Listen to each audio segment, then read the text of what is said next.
No. Does anyone remember what happened last game? We got into a fight with a thing. I remember that. Mm-hmm. Mostly because I look at my hit points and they're not. I'm okay. But I look at my spells. Oh, geez, was that last game where we fought the paladin? Yeah. Vecna showed up and started Yes. talking shit. Yeah, Vecna showed up. He started talking shit. Jocelyn was all like, "Fuck you. I don't give a shit what you have to say." So he threw a And paladin at us, and the paladin promptly got his ass kicked. He was all definitely. like, "Let me make you an offer." And everyone was like, "What?" We refuse.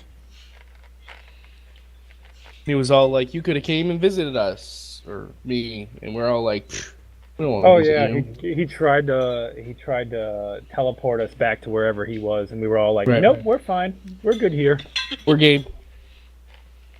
We're So just then chilling we- in the embassy of hell on the fire plane." Imagine if only one of us got pulled.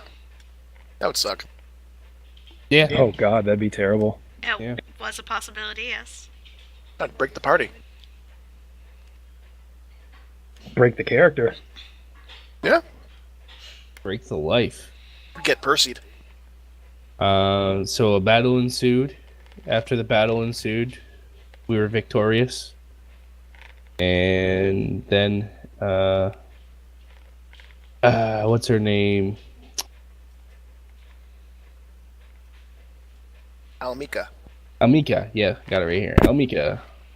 Get underneath Seta. We freed Almika from her slaver, brought her back to the tavern. We decided that it was best to return to Whitestone, bringing Almika with us. We actually found out that inn that we were going to investigate, that was being run by Yes. the Yes. Baroness, has just up and vanished. We did figure that out. I remember that. I think that was the deciding Yes, it was. the deciding piece of information that made us go back to Whitestone. Yep. And so we returned to Whitestone. Once we returned to Whitestone, we updated our fellow companions, I guess you could call them, friends, on the events that turned. Pure, if I remember it, had a heart-to-heart with her brother and her sister. Oh yeah, I Um, did go and talk to them. Yeah, Cure is now a middle child. Pure is the middle child. It explains so much. I don't remember what Macklin did. Something. Made Get Get friends pure with space. ravens. Went to my room. Oh, that's right. That's right. You just kind of went your separate way. I went back. I talked to Cassandra. Yeah. That's all I remember. Actually, a lot more. I remember a lot more than I originally thought I did. Yeah. Yeah, I'd forgotten that all of that occurred in the same game. It was an interesting game for sure. You're muted there, Sam. I ended up in the Sun Tree and was playing so that people could pay me possibly, but just whittling away time in the commons, just trying to level out.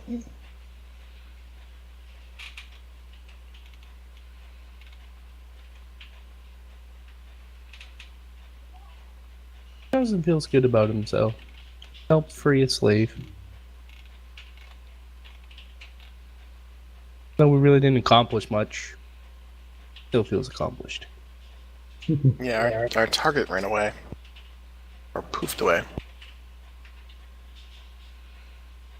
Though I think Odrin's working on an updated map, isn't he? Updated stones, I believe, so we can teleport to the Hell and the Shadowfell. I mean, he might be working on a map too. I don't know.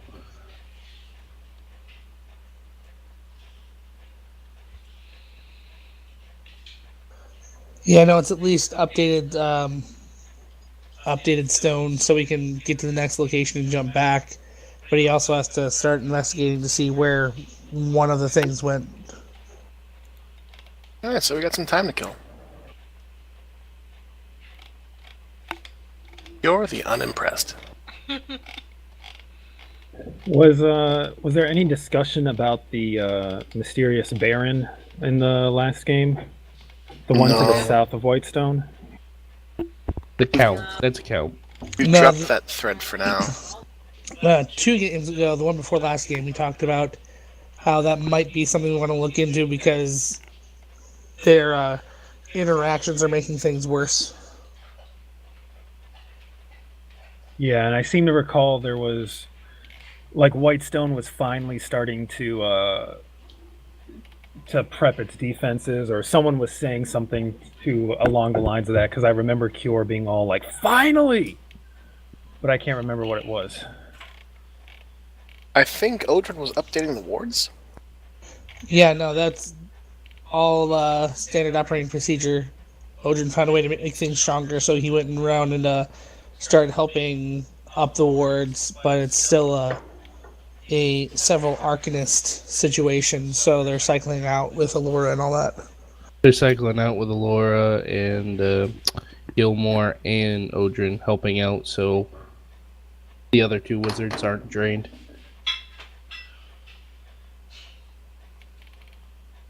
So we were kind of letting them do that and taking a break from, battle, per se. So you guys had appeared fairly mid-morning time. Axel Dawn! Things were kind of just getting started.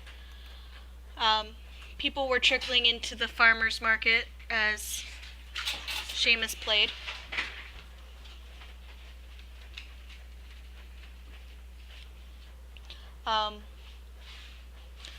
Cure, what are you up to, Cure?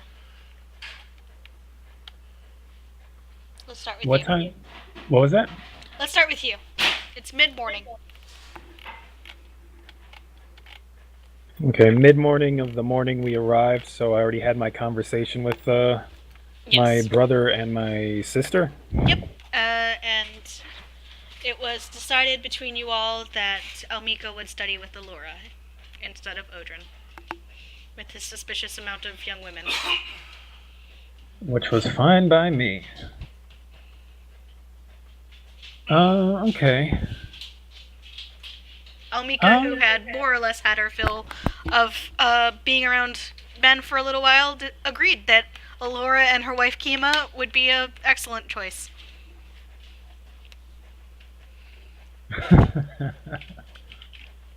Alright, in that case, I would try to go find Ilya.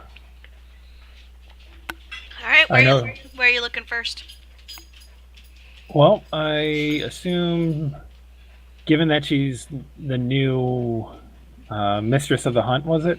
Mm-hmm. I would assume. Well, I guess I would do a quick check-in with the Tal'Doris in the castle, and if she's not there, I would probably head into town. I believe she should have her own place by now. So you do get a hug from Salda. She does let you know that Ilya and... Why the frick do I always blank on her name? What's her name? Someone give me the name, please. Elena? Alina, yeah. Ilya and Alina are actually staying in town. Salda kind of smiles at you and pinches your cheek a little bit. You know how she is. Oi. She likes to keep her own space. I do wince and try to avoid it, but she's the mother I never had, so there's only so much squirming I can do, especially with especially in heavy armor. And Salda is surprisingly quick. I am unsurprisingly slow.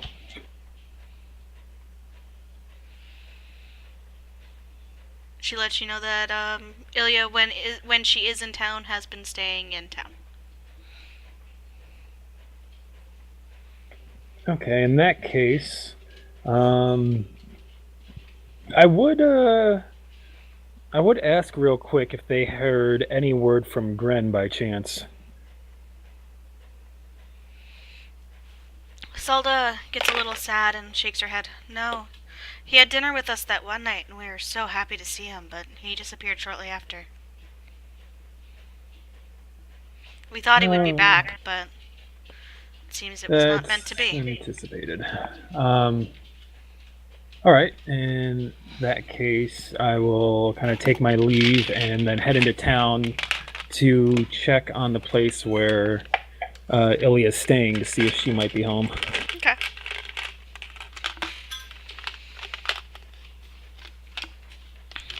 You do know that she had been staying. Most recently, you had seen her at Seamus's mother's house. Mrs. O'Shaughnessy had kind of been putting up both Seraphim and Ilya,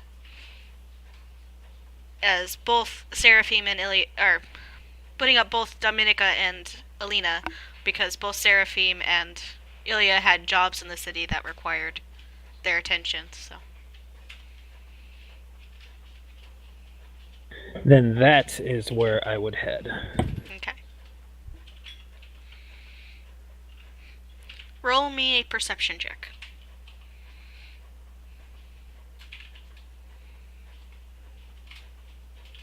All right, 1 second. Ah, hell, this is quicker at the moment. 6 plus my wisdom, which I'm checking right now. Yeah, that's an 8 total.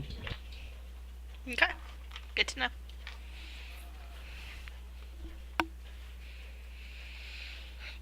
So you are heading your way to Mrs. O'Shaughnessy's house. Macklin, what are you doing?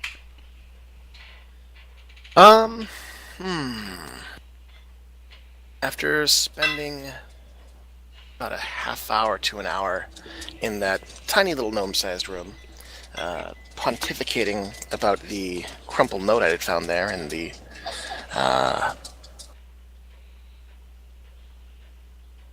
heartfelt nature of it, Macklin will decide to get out of bed and get out. He's going to see if he can pay a visit to Jacob. Okay. I would expect him to be at the Bears Pub, unless he would be somewhere else. But that'd probably be the first place to look for him. Okay. So you head to the Bears Pub. It's actually pretty busy for a morning in a bar, but as you're well aware, a lot of they have a deal with the barracks here where they can turn in meal chips and eat at the Bears Pub or at the Empty Spoon in exchange for a meal chip. Basically, it's like an off-campus place that takes your college dining card. Of course. So there's a pretty decent breakfast spread that's been put out.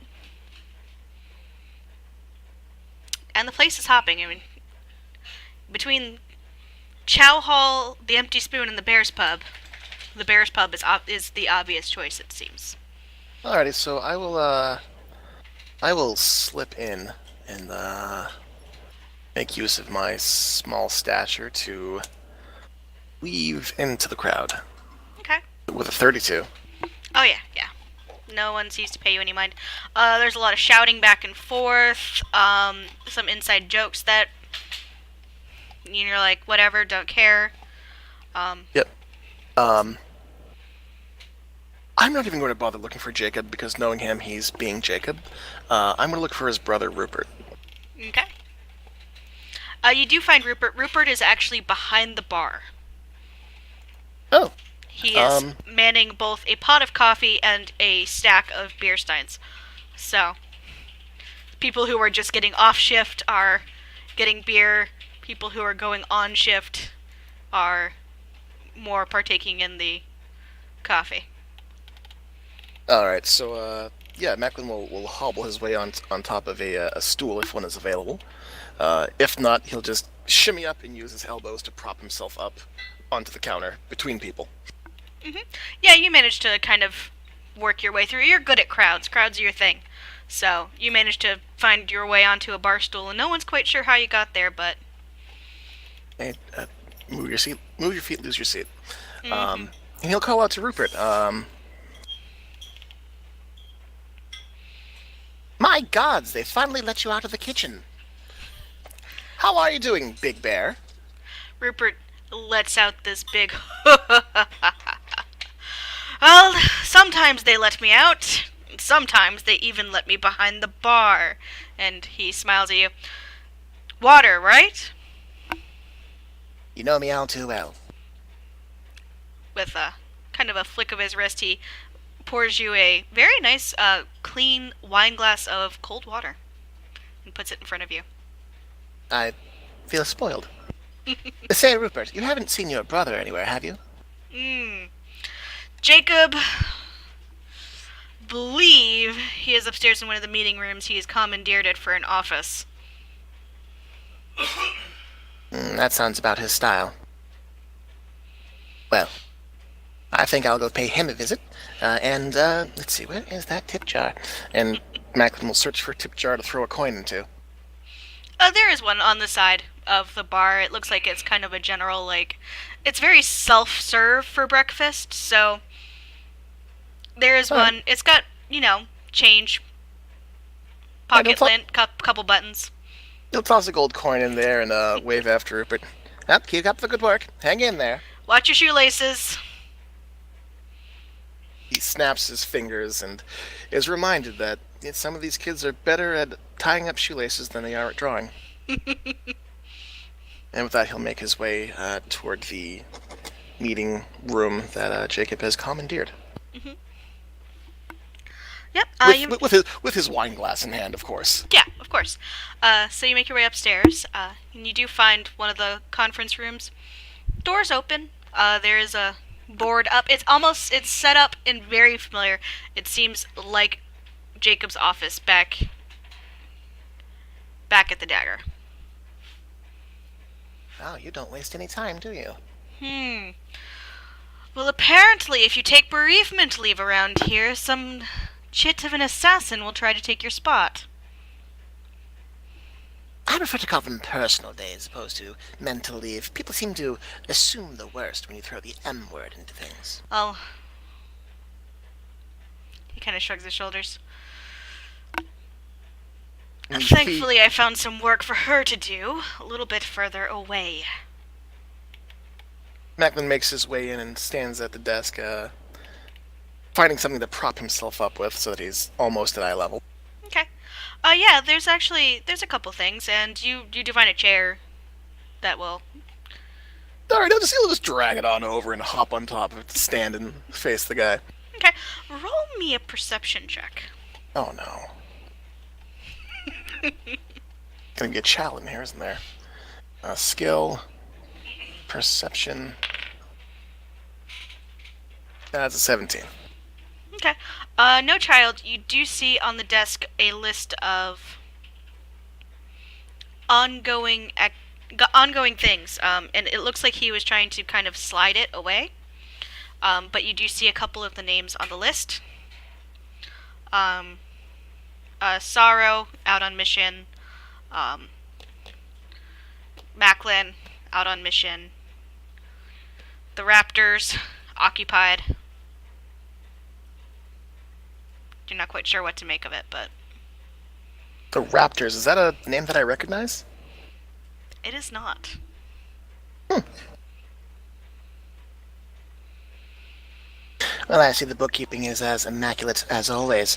I was going to ask how you were faring, but it seems like you're back on your A game. Maybe B or C, but... coping. But all things considered.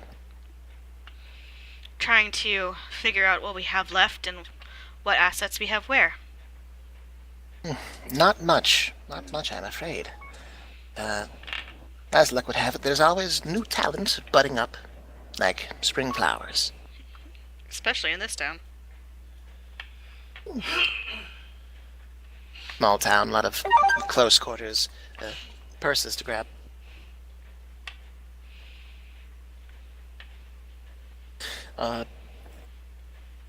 Macklin then finally does take a seat and it looks Jacob over, doing a quick perception check to look the old man over. Sure, give me an insight check. Insight check to look him over.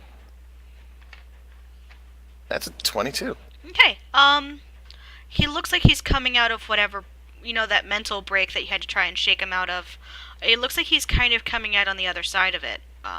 Probably with the help of Rupert, with the help of his family, he's starting to come back to some semblance of the Jacob you know.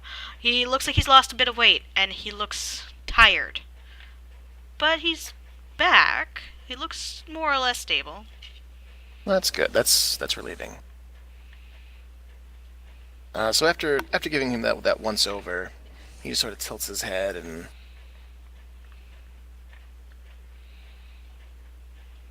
sorry, I just got distracted by something. No worries. Yeah.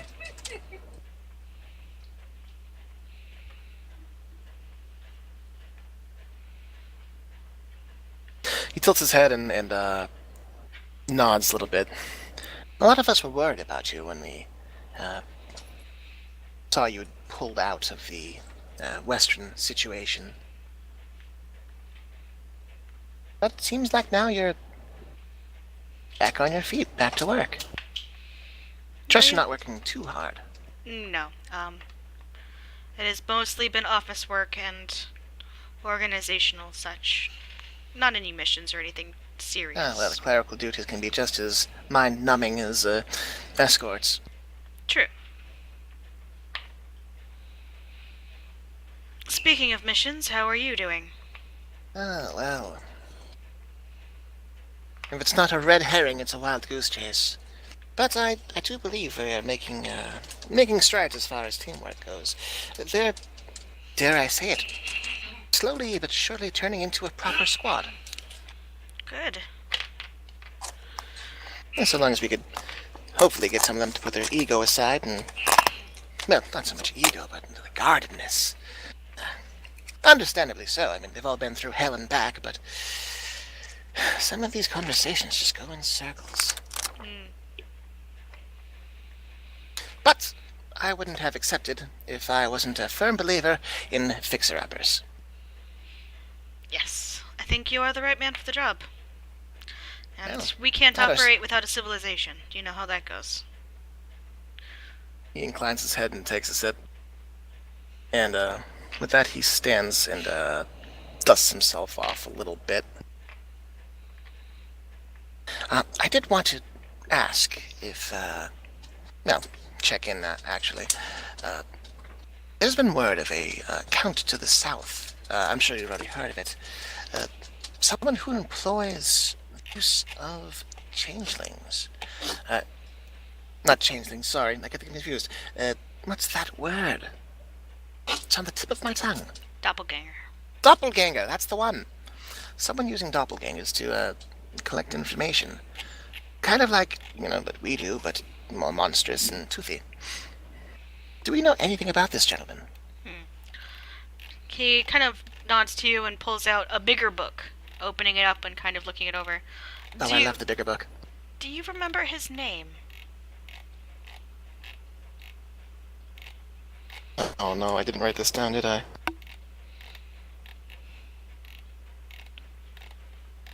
Unfortunately, I can't quite remember the name. I remember he was a count, and he was very interested in the Whitestone below Whitestone.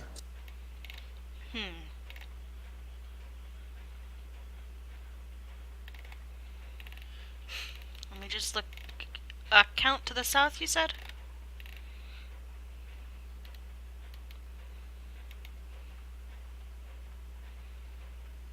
Out of character, I actually can't remember the name. I know, I'm looking it up. Oh, okay. I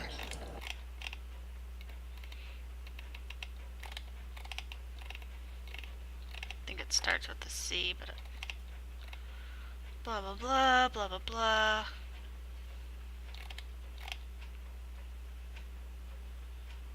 There's too many threads to count. I've tied myself up with my own threads. Undone Been by your there. own web of lies. Why don't I just do a Control F search? That would have mean- been smart. I got names of a bunch of dead dudes like Gurix, Costume! Costume. Count Costume. He nods. Oh, okay. Yes, that particular count. And he kind of pulls up, and so he flips to a page in the first third of the book. Looks it over. Costume. Not originally a count. He was not born a noble. He was married into the family. Wife died under suspicious circumstances. He just rolls his eyes.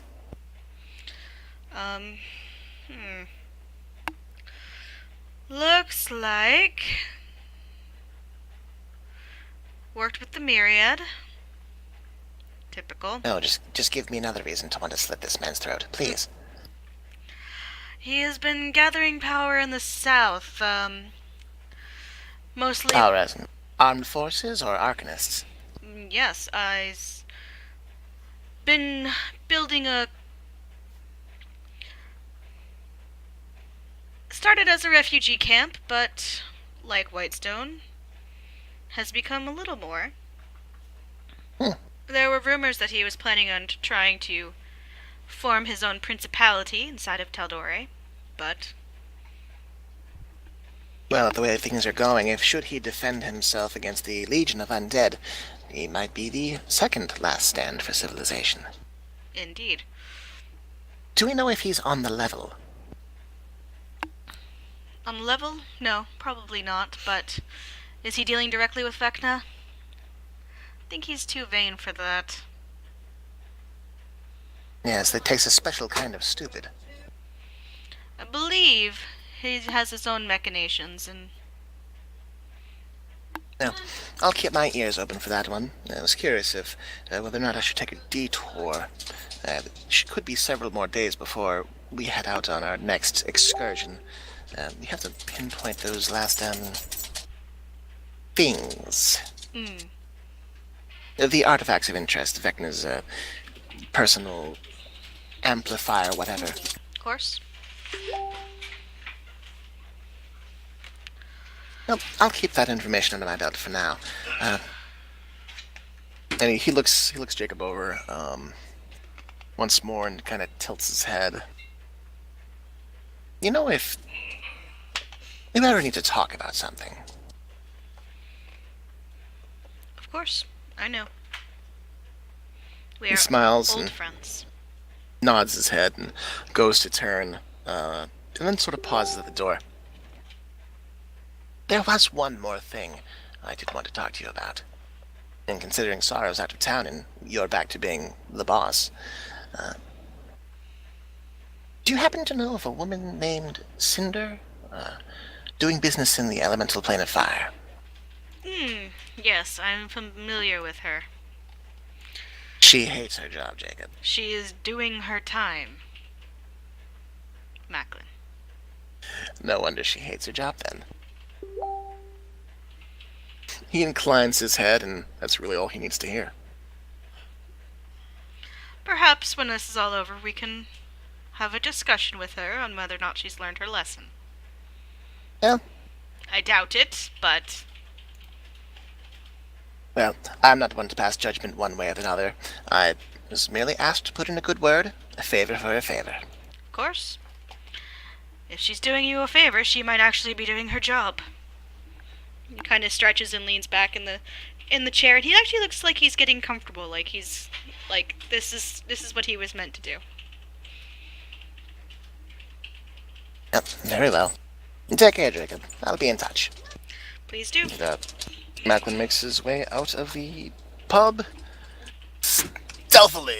Oh, right. Jazen, what you doing? I'd probably head to Alora's. Okay. See how she's doing. Sure. You get to Alora's house, knock on it. One of her students answers the door. young, brown-haired woman. Not that I'd see that. No, you would, but you hear it. Oh! Uh, You hear the color of her hair. you hear the brown hair. You hear it in her voice. She does not sound like a blonde. That's good. I like that. Oh, you're not blonde. Great.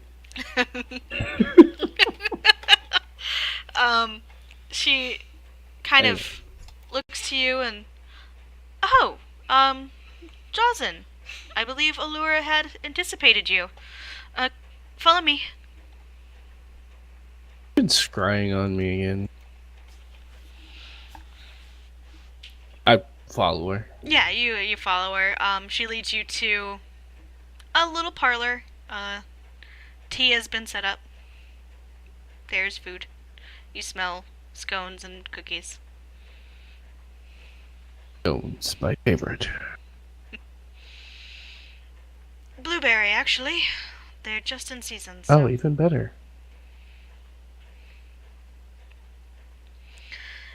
I'd have a seat. Yeah, she smiles at you, smiles and looks to her assistant. You can be dismissed now. The assistant kind of, you hear a, huh, and then she walks away. Laura shakes her head and sits down. Oh, what am I gonna do with all these students? Did I recognize the voice of the student? No, she didn't Okay. seem familiar. Curious. I don't know. How many students have you taken on now? One apprentice, one journeyman, and I have just gotten a message from the castle about another one who wants to enter my study.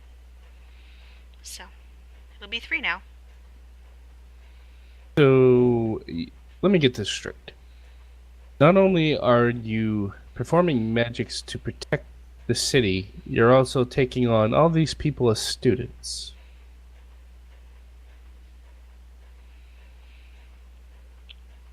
If there are more studied, then I won't be the only one protecting the city. Yes, I guess. A little work up front to get things done in the long run. My journeyman actually can help with the warding of the town now, so it'll take some of the pressure off of me. I also heard Odrin was assisting you. Yes, he is. He and his apprentice as well. I think she's a journeyman now. It's very powerful in her own right. And Kima is at the barracks, Of course. training younger paladins, finally. Good. There isn't anyone better to train them. No? And I'm happy to have her out of the direct line of fire. As am I. He deserves well, I guess you wouldn't really consider this a retirement, but a Probably rest. probably the closest we get to retirement. Hopefully this is the last. That's if we make it, anyway. Mm. Other than that, how was your health? Better. Better now that Kima is back. And away from Vasselheim. I'm disappointed it fell, of course, but such is the way. Worse things could have happened. True. How is Kima taking all this? Kicking and screaming, of course, but that is her nature. She'll have her own army of paladins of almost every pantheon before the end of the month, I'm sure. Let's just make sure she doesn't leave this time. Mm. That would be good. I think someone should tell her that not getting younger. Do you want to be the one? If that is what you choose. No, I like your head attached to your body. Yeah, me too. Although the eyes don't work, the rest does. Hmm.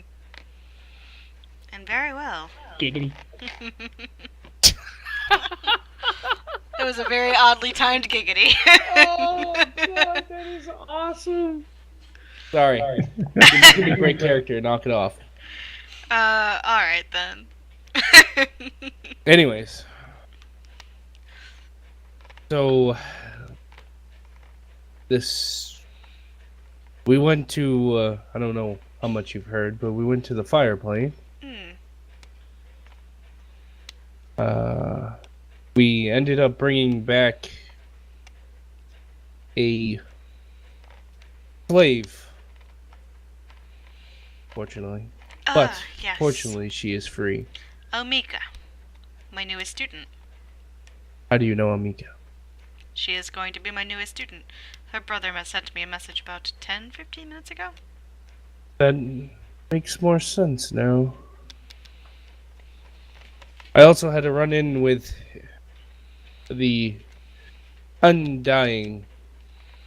Hmm. And how was He- that? I stood my ground as usual. Mm-hmm.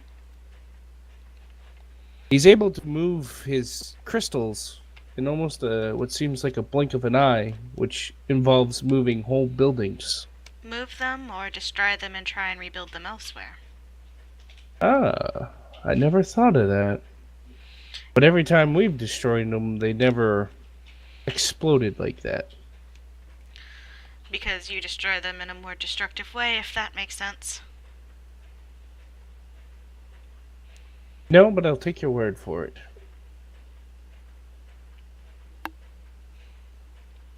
More a We, But- more a crumpling up a piece of paper to move it someplace else rather than just burning it to ash, I guess. Would be the easiest way to describe it.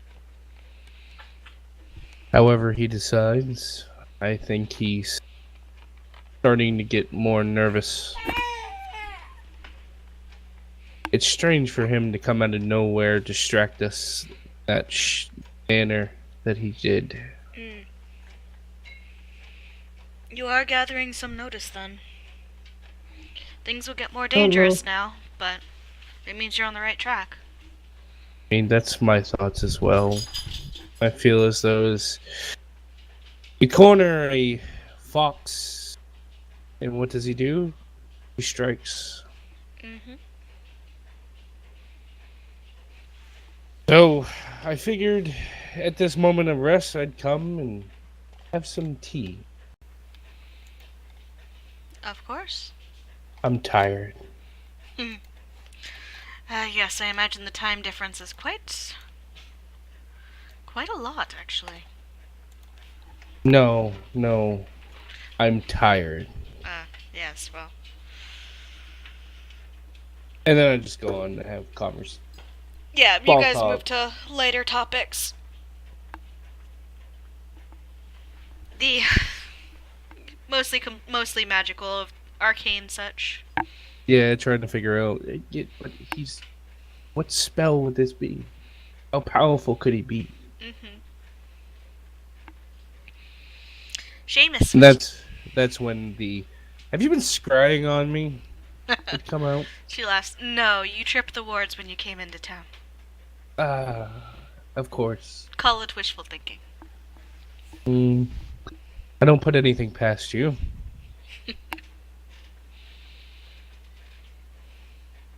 Anyways, yep. Alright. Cheers. Ice.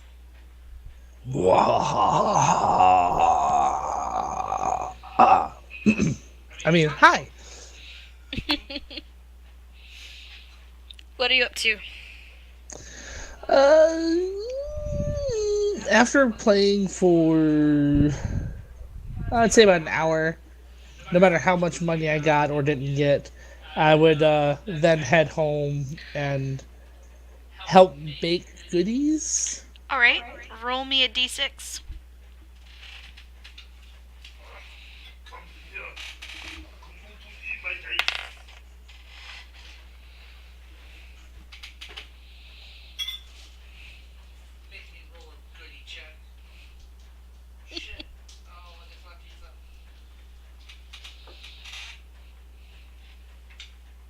I rolled a 4 for my goodie check. Alright, you make 5 gold in mostly copper and silver. Yay. The occasional gold piece.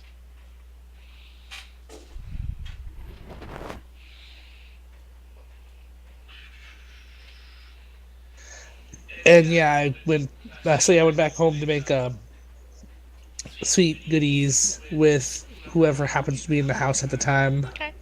So as you arrive, you actually meet up with Cure.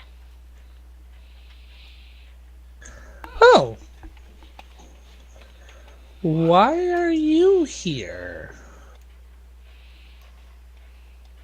I'm searching for Ilya, and it seems she's been staying here for the time being. Oh. Really? So I've heard. Huh. I go up to my own room to see if that's just where Seraphine's been. So Cure, do you walk right in with Seamus, or I just kind of blink as he's like, huh, and then walks away. he walks into the house? Well, okay then. Yeah, I'll follow after him, Okay. kind of looking around. The smell of breakfast is coming from the kitchen, forward and to the left.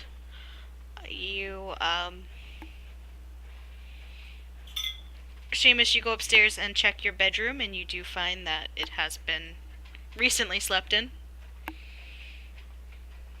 And a whetstone is out and sitting on your desk. And a small shrine to the Raven Queen has been set up in the corner. You said a whetstone is set up next to my desk? Yeah. I look at the whetstone for a minute. I look at the shrine. Well, she always did like sharp swords. And then I peek out of the room and I stretch. I'm like, okay, not in my room. I look at the guest bedroom.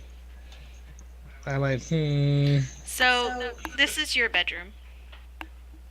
You're looking in this bedroom? No. After leaving my bedroom, I look at the guest bedroom and I think, well, if Ilya's staying here, I don't know. Maybe she's in that room. Maybe she's been sleeping on the couch. Maybe she's been sleeping in the guest room on the first floor. I don't know. So I'm not going to check though, because that I don't want to see things I'm not supposed to see. So I just go, look at that door for a good 10 seconds, and then shrug and head back downstairs to partake and help make breakfast. Okay, I will be right back. Sorry about this, guys. Talk amongst yourselves. Okay, I'm not near anyone. Yeah. Okay, Mish, check my post. Post? Wait, what? Be right back. Hold on.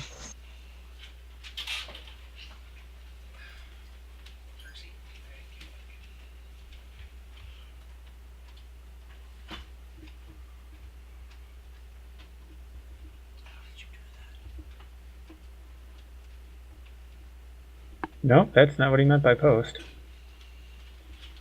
Huh.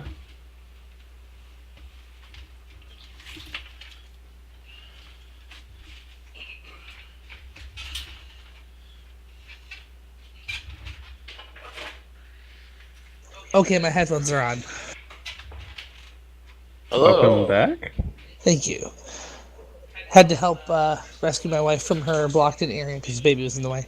So did you check my Facebook status? No. Let's see. Oh, Facebook exploded a little while ago. Was that you? I don't think so.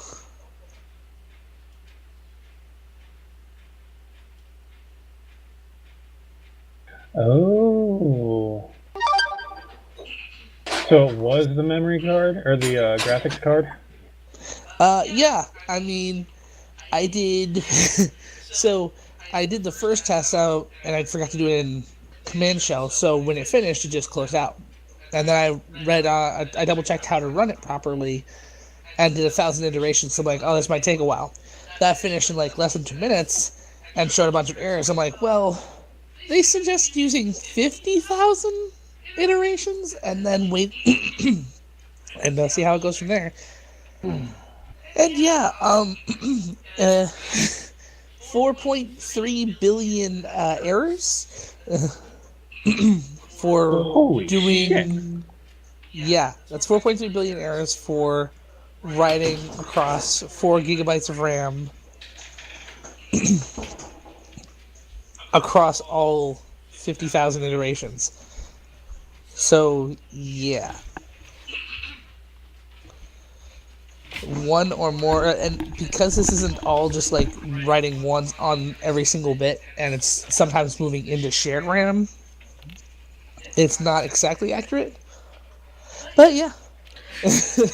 Alright, I am back. Sorry about that, guys. Welcome back. Hello. Welcome back. Alrighty, so, you're heading downstairs to the kitchen to help with breakfast? Indeed. Okay. Your mother is there. And I would say, since he went upstairs to investigate the rooms, I would wander into the kitchen, kind of raising my voice. Hello? Okay. You get to the kitchen first. You do find 3 people in the kitchen. Really 1 and 2 half people. As Alina and Nika have been roped into helping. Alina is standing at the sink doing dishes, scowling, a very familiar scowl.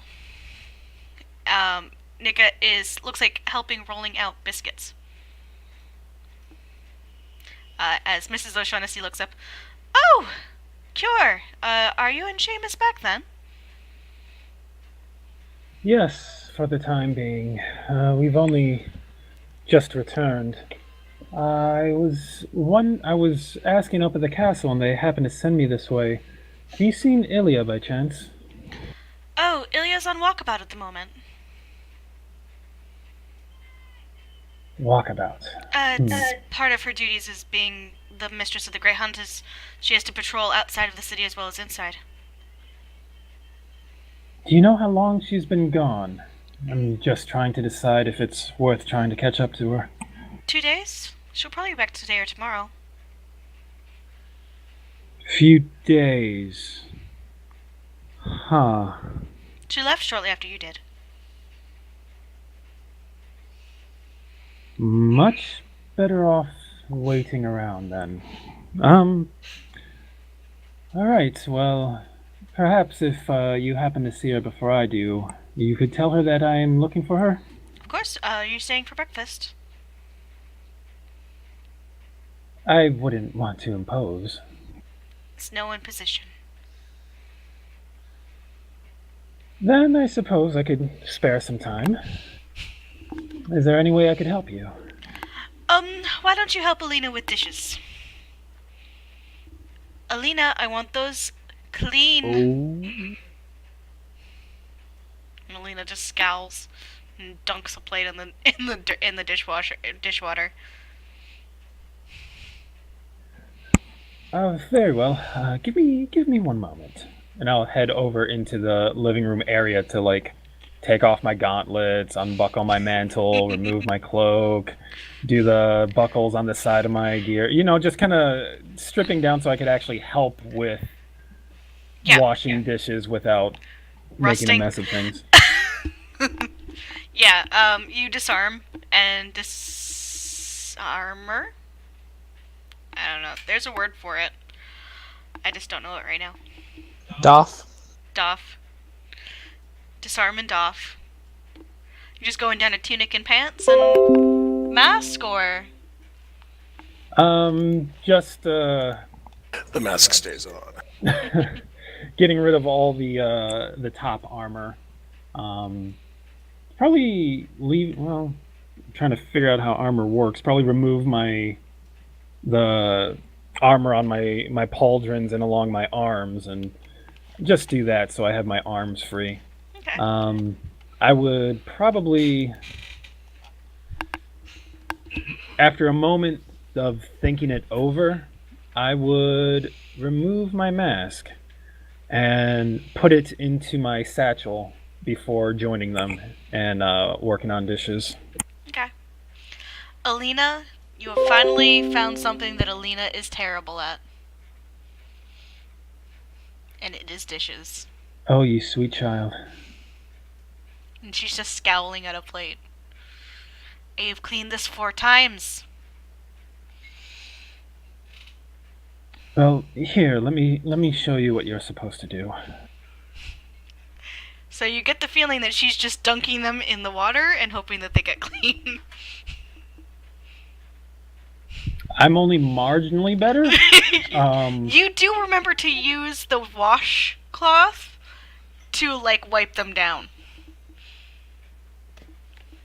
So. Yeah, that's pretty much it. Like, I'm using the cloth to get the worst of it off, then just dunking it, eyeballing it. That's good. Okay. So as you both work on dishes, that's about when Seamus walks in. Seamus, you walk in. Nika and your mother are making biscuits and are cutting the circles out in the dough. Alina and Kior are quote-unquote doing dishes.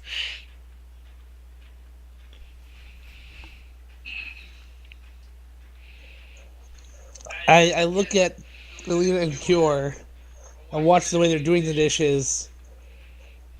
And I just. This is also Just probably shake the my head. most domestic Ice has ever seen Kior be. Half of her armor removed, quote unquote, washing dishes, mask tucked away somewhere. Yeah. I look at all that. I'm like,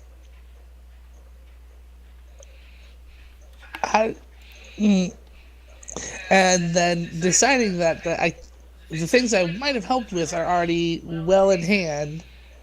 I just Quote unquote, take up well a in spot. hand.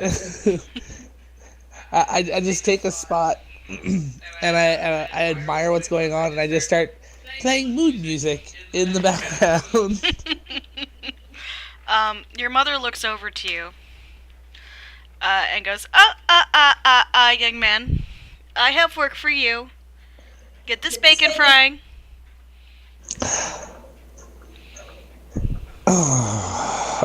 Wait. Shouldn't I... Yeah, no, I'll take the bacon.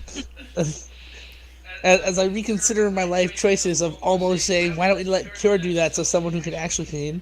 But then I'm like, no, wait, I don't want to be doing that for the rest of my life. So I I head over to the stove and I Okay. quickly start working on the bacon. So yeah, you head to the pantry, get some bacon out, and start cooking bacon.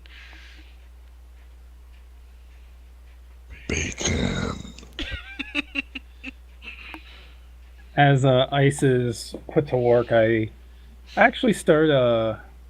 First, I start kind of humming under my breath, and then I start kind of quietly singing as I sink into a rhythm. More just for me and Alina to hear. Are you singing in any particular language? Singing in common, just kind of under my breath. Okay.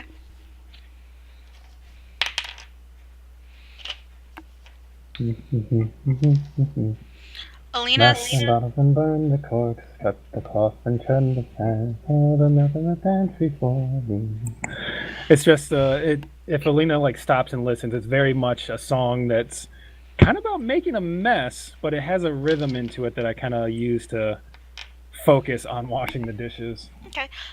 Alina starts mimicking you in washing the dishes and actually seems to figure out that you're supposed to scrub the plates instead of just dunking them in the water and they get magically get clean.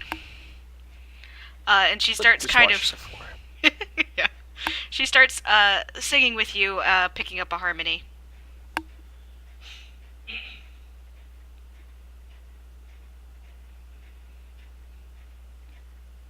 And it's very domestic. Before long, dishes are quote-unquote clean. And the table is set.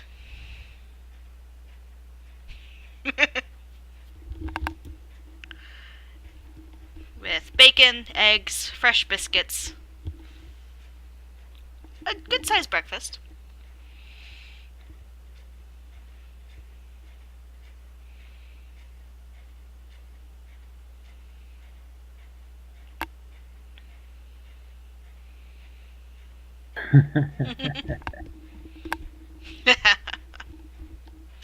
And as you all sit down for breakfast, Macklin, what are you up to?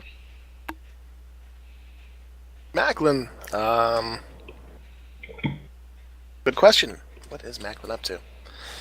Roll me a perception check. Perception? I don't even know where I am yet.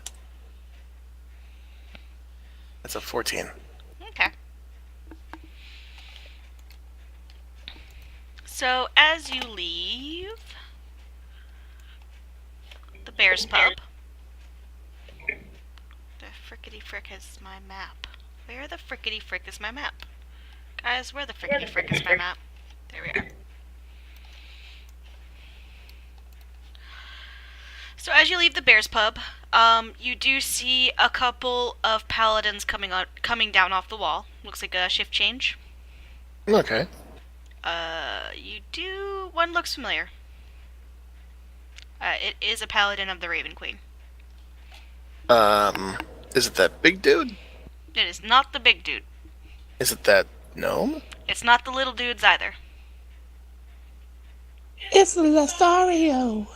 Lothario is not a paladin. Oh, he's a cleric? He is a Yep. cleric. Oh. How familiar are we talking? You're pretty sure it's either Cure or Seraphim. Because they are both actually fairly similar in build, in a way that you make a point not to remark on to Cure or Seamus. Because Oh yeah, were they trying to hook Seamus up with Seraphim? The moms were playing matchmaker. Making things really awkward. Already hooked up. No. The mothers were trying to hook up Ice with Cure Right. Is that what it was? Yes. because Ice's real mother, the first mother, didn't realize that he was involved with Seraphine, and instead was talking to Ilya's mother, and it was, oh, here, I have this paladin friend that needs someone, or you can always go with Ilya. Isn't Cure into Ilya? Yes, but apparently Oh. Ilya and Cure don't like to tell people things. Oh, the parents are probably old-fashioned. Well, I mean, Ilya's mother is a queen. Yeah. Was. Yeah. Aren't like half the gods gay though? I mean, what better moral code to live your life by than that of the gods? it might not be a gay thing. A paladin? Can they not fraternize? Is that a thing? There might be other reasons that they're not really open with their relationship at the moment. Well, that makes sense. Very What with big. the whole threat of imminent death to your loved ones being looming ever present. But you do see Seraphim is leaving the wall. Or Ilya is leaving. Not Ilya. Seraphim or Cure. They're both similar in height and stature. Seraphim or Cure is leaving the wall? Mm-hmm. You said they were leaving the wall? Yes. Okay. I assume that they're heading toward the barracks then. They are not heading. Well, they're heading in that direction. Are you following? I don't know if Cure had mentioned that she was... No, not Seraphim.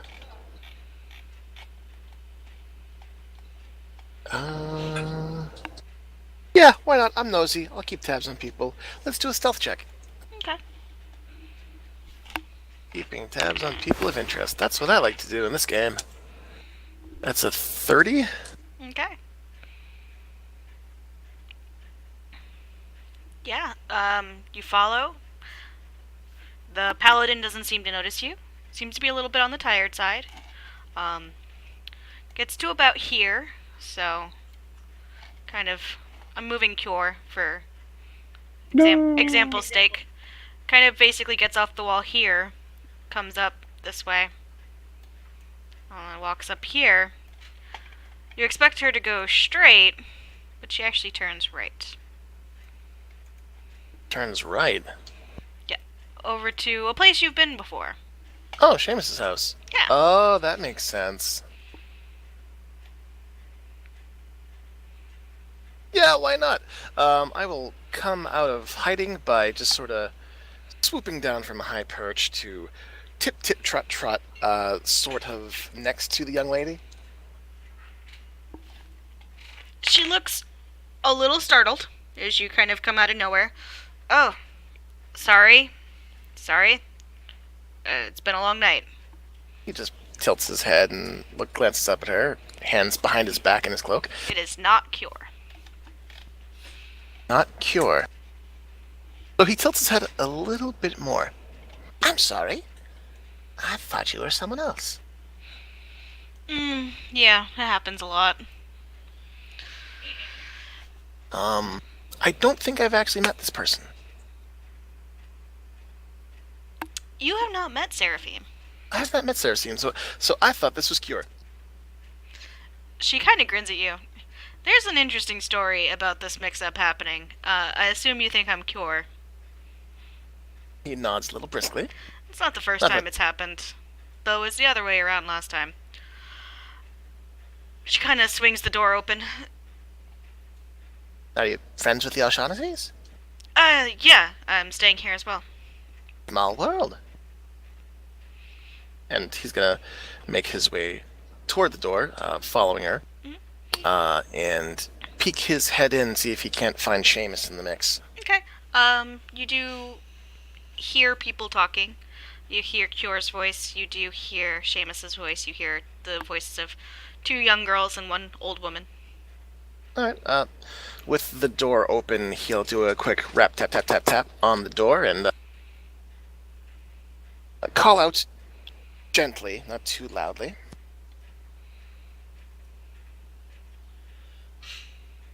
Are we preparing breakfast? Does anyone need a hand with anything?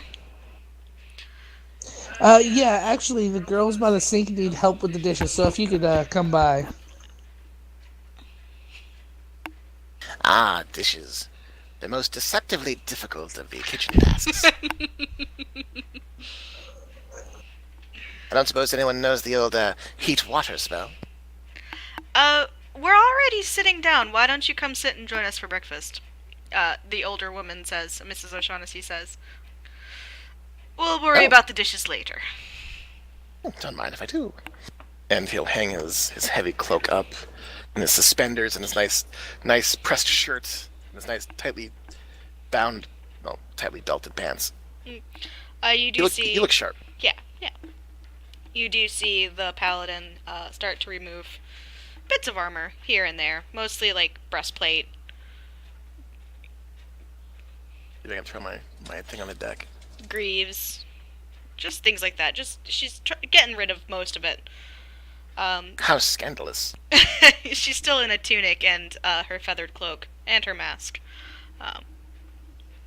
As there is someone here she does not know, and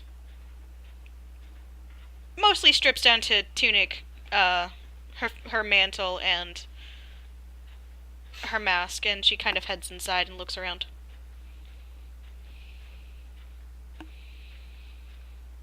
Alright, in entering, I will introduce myself properly and, pass by her, extend a hand. He's a little bit more sprightly and she's a little sluggish, so naturally the gap would close. Yep. Just one hand up, the other behind his back, and a little bit of a bow. Macklin O'Mara, a pleasure to meet you. Seraphim. It's a pleasure to meet you as Seraphim. well. And she actually I love moves... the name. She actually, so you notice she moves behind Seamus, and kind of rests her hand and her head against his head for a second before finding a chair to sit down next to him.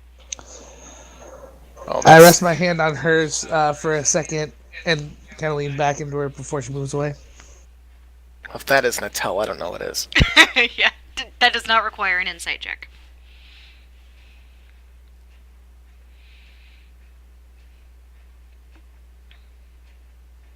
Right, Mac will find his way to the table and see what's going on. Okay. Looks like a pretty raucous breakfast. As both girls are starting to eat. Oh, it's a full house. Has anyone seen Josen today? Speaking of, Jazen. He Roll, was up at the castle last I saw. Jazen, roll me a perception smell check. As you leave Alora's house.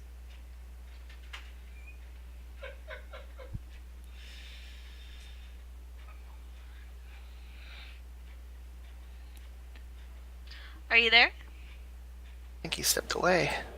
Oh noes. He's gonna miss out on waffles. He's joined the Legion of the Unfed. What an opportunity. Oh, actually, he's eaten twice so far this morning, so. Well, screw him then. He has said both fresh fruit and scones.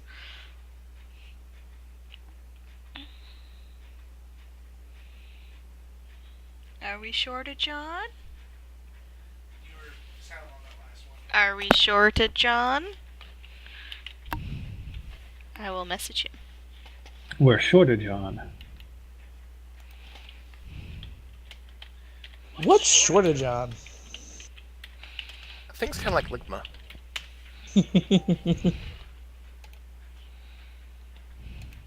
Oh,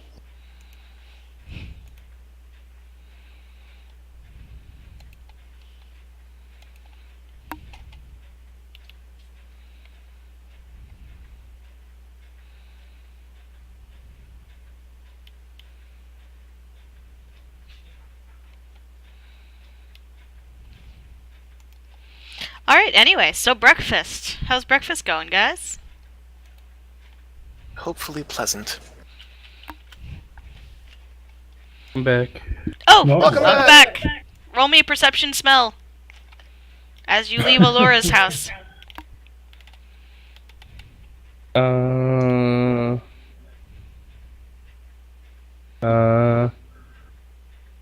That's 21. Okay. You smell smoke. I smell smoke, You do. like burning building smoke. Wood smoke. Oh shit. I'll head in that direction. Okay. You do come up to the wall. You still smell it. It smells a little bit stronger here, but not just terribly strong. I will Perception hearing for me, please. get at those. That is a 22. Okay. With your keen hearing, you do get the feeling that, you do hear whispers of signal fire? No. Maybe. Do you think? Could be. What direction does this lead us? This would be west. I'd ask. The guard, what's that direction? West? Looks What- like it's a fire of some type. Could be just a regular wildfire. Does that happen commonly? Could be. Could be something else. Can I make a nature check? Yeah, why don't you why don't you make a nature check with advantage, because you were basically more or less operating as the master of the Grey Hunt before Ilya took over. That's a million. A million. Jesus Christ. That's 28. 28. So, you know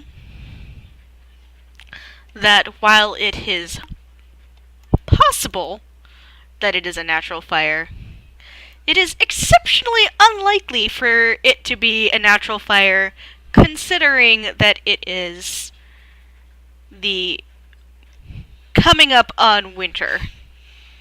It's basically the wet season, and you wouldn't really have a fire in the wet season. We need to get troops over there to investigate.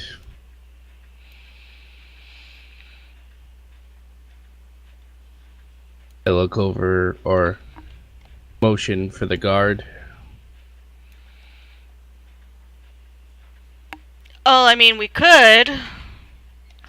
Can't really. I just slowly turn my head. Did I mean that as in I was asking you? Did I stutter? Yes, sir. We'll find some troops to go out. I'm sure the Baroness's men, and then now Baroness is out. Oh, Christ, she took her men with her, of course. So I'm sure we will find some volunteers to go out. He's like snapping at a young boy. Go to the barracks and see if you can rummage up some of those paladins to pull their own weight. I'll lead the troops. And I just walk off and head to the barracks. Okay.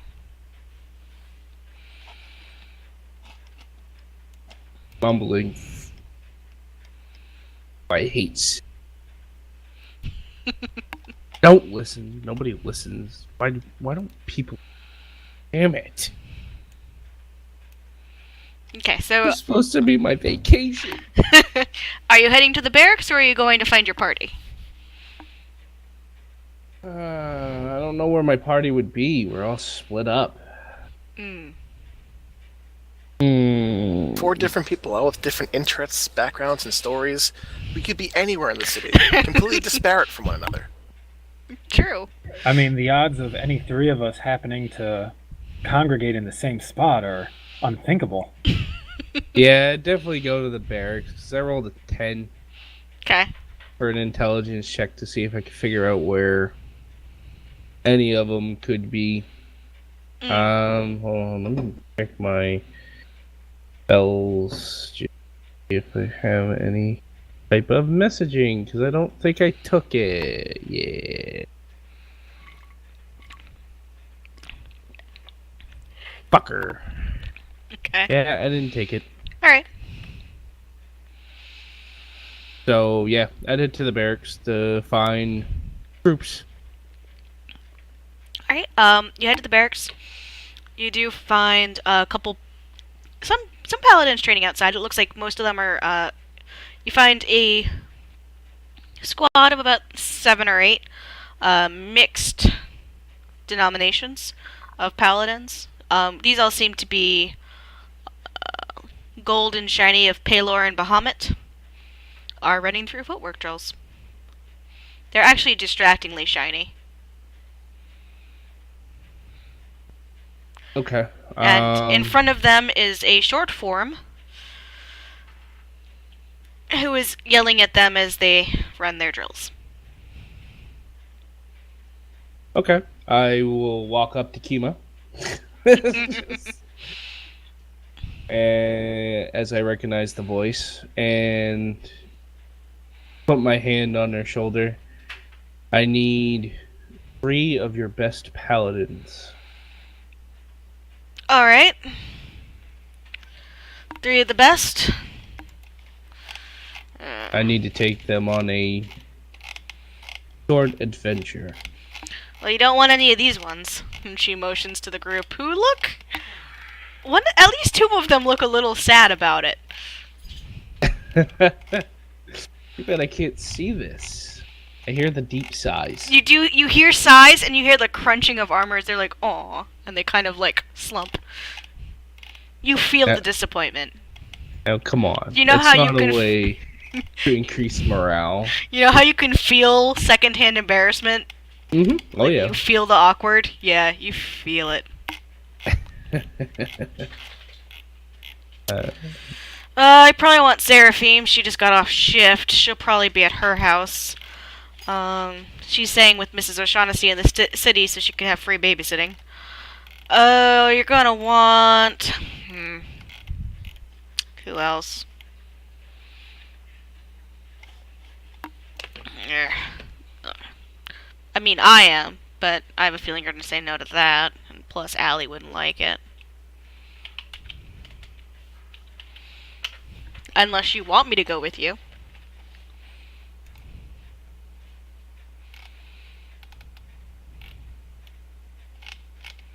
Yeah, I'll go with. Always good to have a cleric of Bahamut on hand. Or paladin of Bahamut.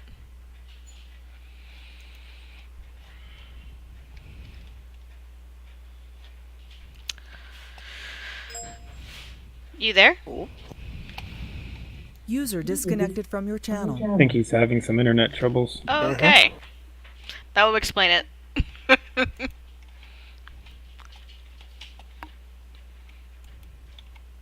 User entered your channel. Did you win? Are you back with us? Must Hello? not be reading his mic. Oh, there it goes. Johnson? I just saw it turn Testing blue. 1, 2, 3. There we go. Yeah. My computer just shit the fucking bed. Okay. Jesus Christ. So Anyway. Kima has put forward herself as a... And as I was trying to say, it's completely out of the question. Yeah. She just kind of glares a little bit at you. Sam, can you put the pacifier back in his mouth? I am so glad I cannot see the stare that you're putting through me at the moment. Shedden would probably be a good one. She's also a paladin of Bahamut. Who was the first one you said? Seraphim. Seraphine. I know how she is in battle. I'll go see her. Alright. Want me to send Shedden your way? I'm sure I can find him. He would be at Halor or the other one, the Raven. Bahamut, but everyone's staying here at the barracks. It's become If I quite need a him, melting pot. I'll be back. Alright. Thank you. And be lighter on them. You need to increase morale, not destroy it. No, I need to increase discipline. And she glares at the trainees. I'm sure they're doing fine. You hear one goes, thanks, as you walk away. As I walk away. And I'll head to Jameis's mother's house. Okay.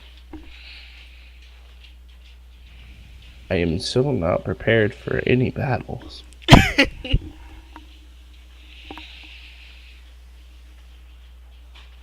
Okay, so let's take a 5-minute break.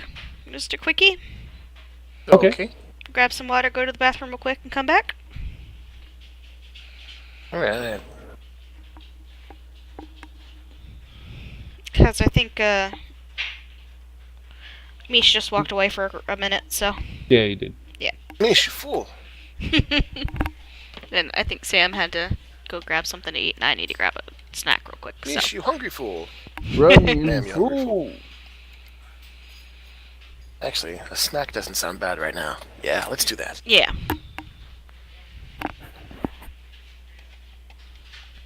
Oh, is everyone taking a momentary break? Yep. 5 minutes. 5 minutes. Okay. I'm back though. Run, Welcome you back. fools. Thank you.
Welcome back.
Alright, how are we doing?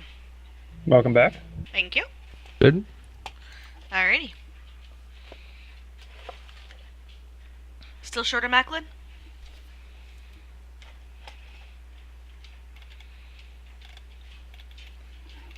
Yeah, he's not here yet. Alright, once he gets back, we will start up again.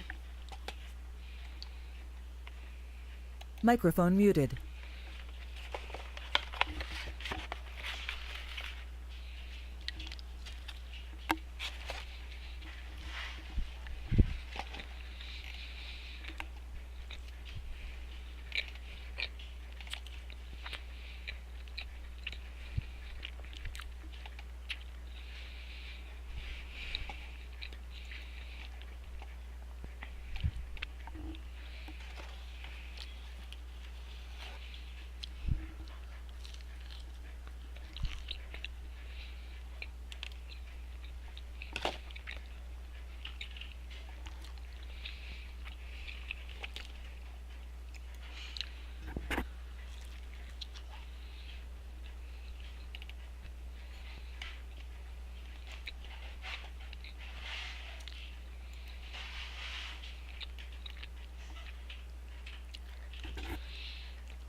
Microphone activated.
I'm back. Welcome back. Welcome back. Hello, hello. Yeah, okay, eat that. Sorry. Anyway, Anyway, Jocelyn, you're heading to the Shaughnessy house? I'm heading towards Shaughnessy House. Shaughnessy House. Okay. Go up, knock on the door. Yes. Jesus Christ! You'd think that this was fucking the Temple of Palor or something. Come in! Mrs. O'Shaughnessy looks at you. Language? I- At the table, no less. Don't I take hope- Palor's name in vain, young man. I I've got Open a the mouthful door of and waffle. I'm like, who's Jesus Christ? Some carpenter for the next village.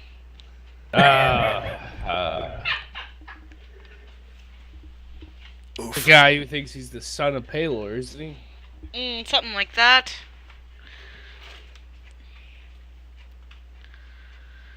Anyway, so you walk in and you see everybody. Except for Ilya. Macklin's at the table. He's got a biscuit in a hand, bacon in the other hand. Seamus is there, getting chastised by his mother. Seraphim is there with her mask on, nibbling on a biscuit from behind it. It's kind of just tipped up a little bit. Cure is there, mask off. And two mischievous girls are sitting at the table. They have their plates half full and are obviously, one is eyeballing the door to escape. I'm eyeing Josen as he walks in. What's happened? Now, Kiara, why would you think that just because I walk through a door that something bad has happened? I mean, he might be here for the bacon. How Are do you you here know? for the bacon, Josen? I didn't smell the bacon from. It smells delicious, by the way. I'm just gonna point that out. How do you? Okay, so we have a problem. You don't knock on the door if there's not a problem. You just barge your ass in. Macklin You're starts being polite. rapidly eating his food. Ditto. What's everyone's passive perception? Oh, my passive. I never got to use my passive. Cure is quickly stuffing some strips of bacon into her satchel. 18. 17. 19, 17, Passive perception 12. 12. Alright, so she makes it past Cure. Jocelyn, at the door, you do manage to grab the collar Mm-hmm. of a young lady who was looking to escape the house.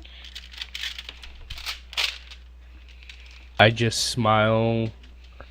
Now, don't you think it's kind of rude to leave without saying goodbye? Can I be excused? No. Wow, he's good.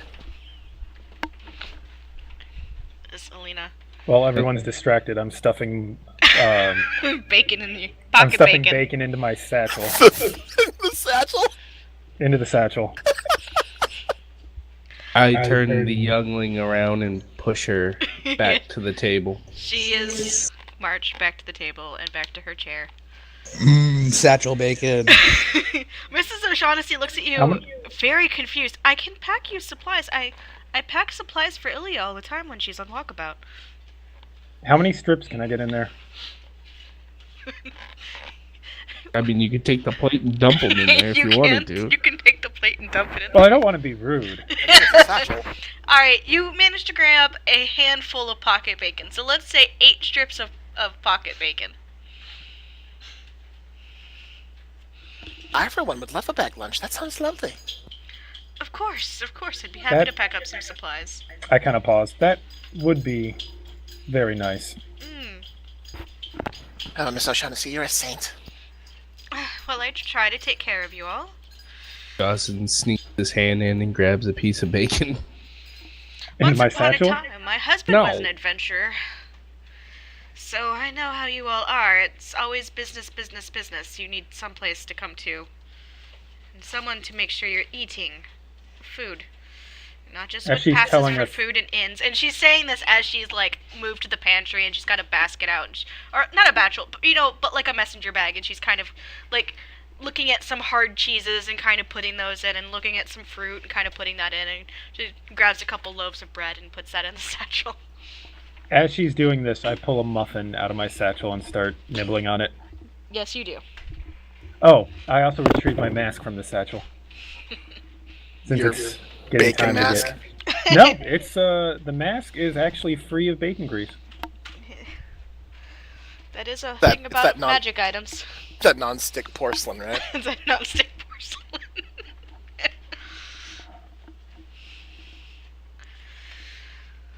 So we have a fire. And not a normal fire. And it's deep in the woods.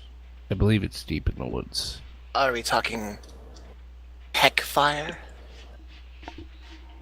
How do you know it's not not a normal fire? I mean, I'm sure it's a normal fire, as in it's a fire, but generally during this time of season, you wouldn't see a normal forest fire just burning about. That's good enough reason for me. I'll stand up from the table and start getting my armor back on. Macklin hops from his chair and starts to grab his cloak. Well, that was a lot easier than I originally thought that would be.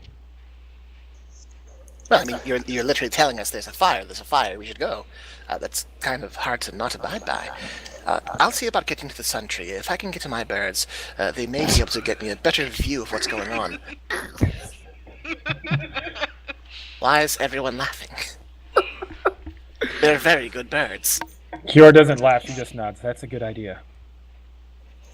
Speaking of birds, I reach in my bag and I pull out the wooden fan and take a feather from it, and then I grab Jozin's hand and I put it in the palm of his hand and close his hand around it, just in case you need a friend to help you see some things. In his bag, thank you.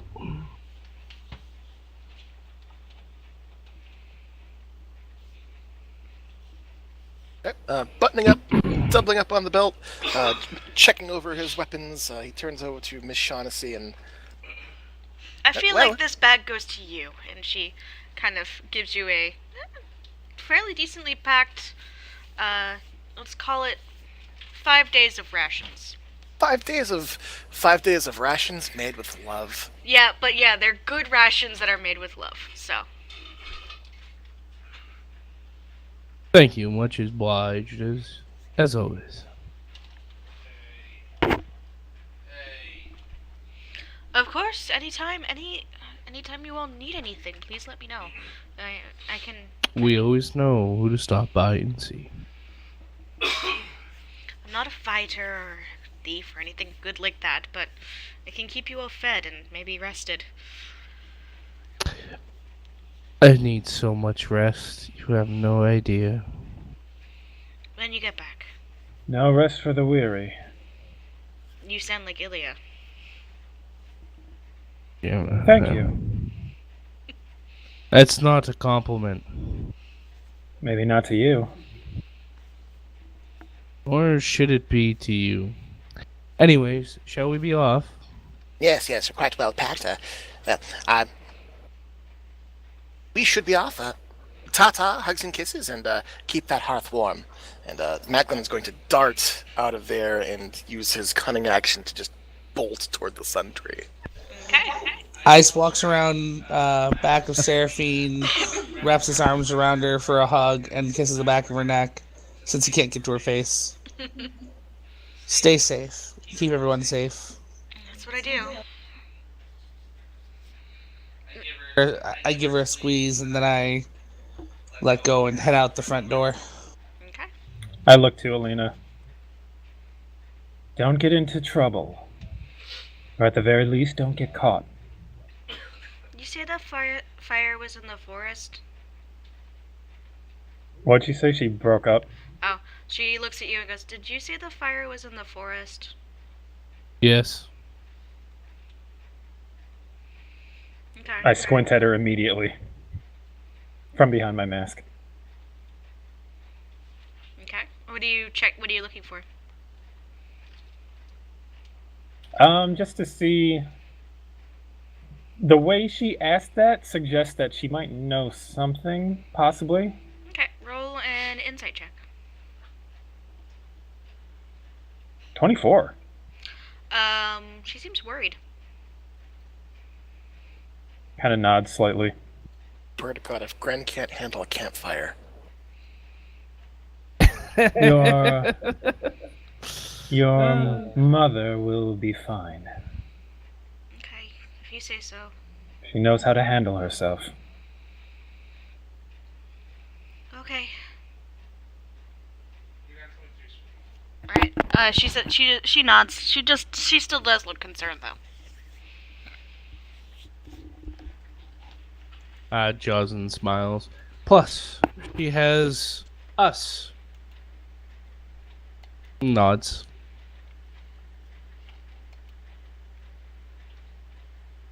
I produce another muffin from my satchel and offer it to her. She takes it. Alright. Alright, go do the thing.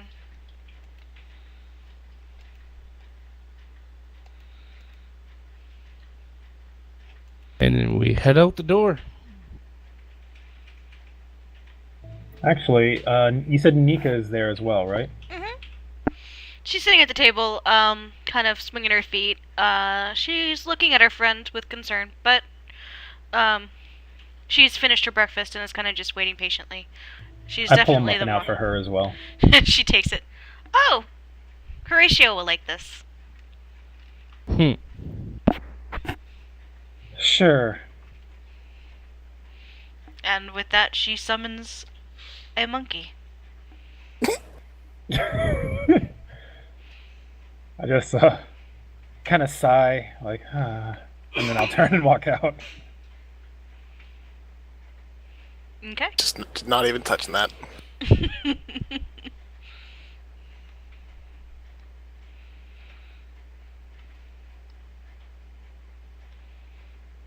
Okay, you guys heading at it.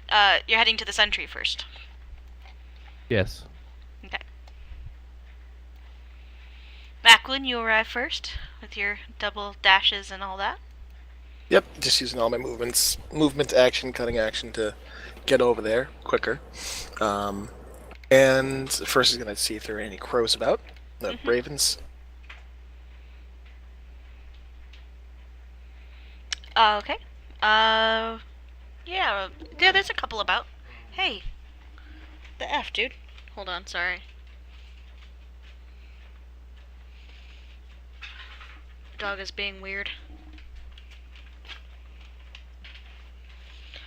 Yeah, there's a couple ravens about. Alright, so he'll use his forest gnome speak with small beasts feature to gesticulate and summon a bird to him and offer it bribes of some really good bread that he happened to find in this nice bag that he recently found. Okay. Yeah, one appears and then another appears and then like you get like 3 birds. Alright, so through gestures and simple, phrases, he will try to convince the birds to scout ahead of him and get a closer look at the fire, report back, because they can move faster than he can. Okay. They fly off. Okay. Glancing back, can I see my compatriots on their way? Yeah, at that point they're starting to join you. Alright. As they join up, Macklin will jog toward them, catch a little breather. Alright, little birds are on their way out. They should report back to me, so long as they find something, or hopefully if there's nothing adversarial in the woods to shoot them out of the sky. Oh god, I just put them in danger. That said, I can scout ahead, unless you prefer us all to stick together. I look to Cure, and I look to Seamus, and I look to Josen, and then realize the mistake that I'm looking at Josen. Don't get too far ahead, but I don't think it'd be a bad idea.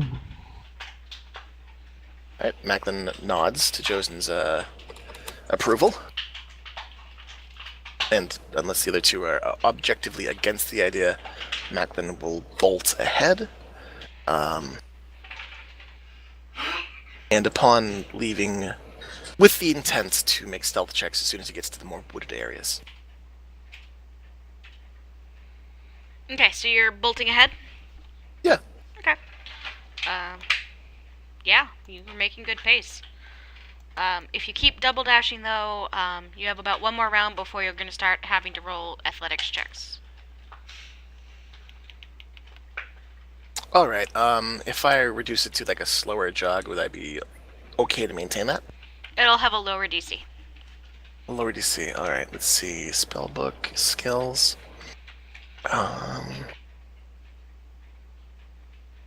You said athletics? Mm-hmm.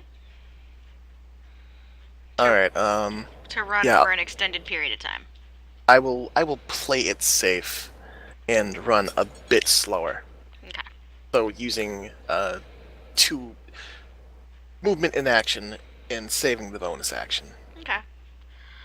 Yeah, you make you're making a good pace as you're continuing to duck off into the forest. The gates are opened for you specifically. And you barely even wait for them to be very open before you duck out. Yeah, just parkour off him or what have you. He's making time. Mhm. Okay. And the rest of you are just following at a slower pace, or? I'd say probably pushing at a kind of a normal pace, so we don't like exhaust ourselves or anything, but moving kind of quickly. Okay. I'm trying to stealth alongside them, so I keep them in eyesight, but I'm trying to be unseen. Okay, if you're stealthing, you're going to be moving at half speed. Oh yeah, never mind. Never mind, not stealthing. Okay. How far out is this fire? There's some debate to that. Are you asking the guards, or because you did not witness the fire? Was there no sign of smoke? You did not see any smoke from where you were at, from your vantage point as you were leaving the gates. All right. As soon as exhaustion starts to creep in, Macklin's going to take a breather and see if he can find his birds. Okay. He'll make a call for them. Cuckoo, cuckoo! Caw, caw. Okay. They do not seem to have returned yet. Oh god, you've killed the ravens of the Sun Tree. Well, I mean, they work for bread. They had this coming. So, what general direction did I see the fires coming from? So let me just. West and a little bit south. Is where your nose is leading you, and where the guards kind of told you where the fires are. And they did say it was a good bit out. Probably a day's travel. Couple good. days travel? A day's travel, yeah. A day. Oh. We are gonna have to take a fucking rest.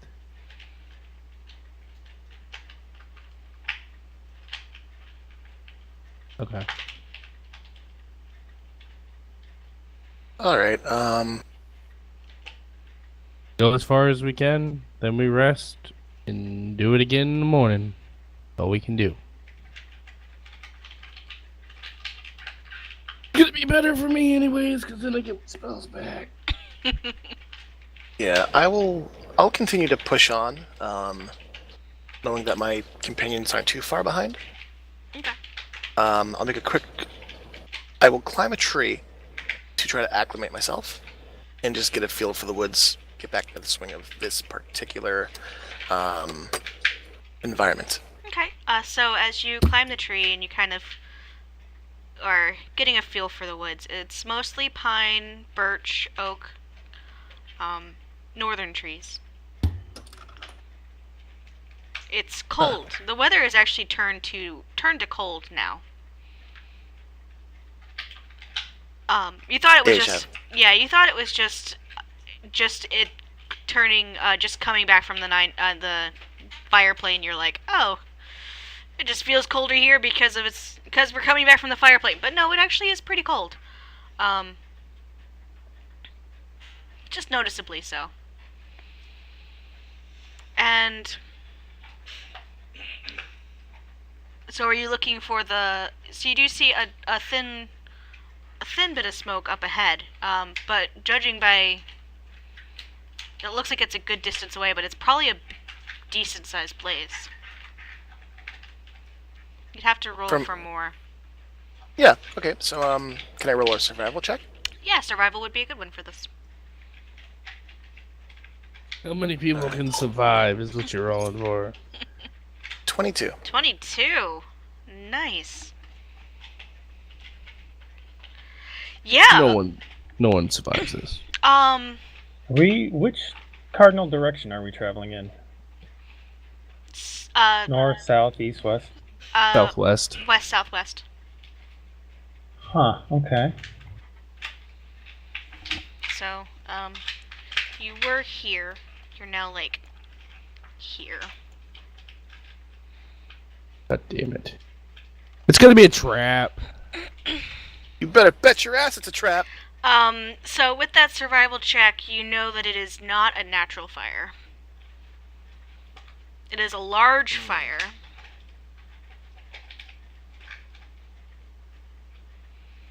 Well, with all this pine this time of year, greenwood doesn't burn that easy. No, and it looks like it is smoky as hell. You're actually like a little impressed because either they're very incompetent or they were trying to get people's attention with all that smoke. Because it looks like they're burning wet wood. Oh, my theory. Which direction is the Count's village at? It's far, far, far, far, far, far, far south. It's The other side of the continent, almost. like Yeah. Oh, never mind then. it's in the Verdant Expanse, way far south. Or actually, All right. Times like this, I wish I had sending. Hmm. All right, let me see what I can do in this situation. I will set up a small camp in this area here, and Good idea. see if I can't rest up a little bit while waiting for my companions. If they don't find me, I'll just keep moving. okay. Jocelyn, you want me to roll me a survival check with advantage?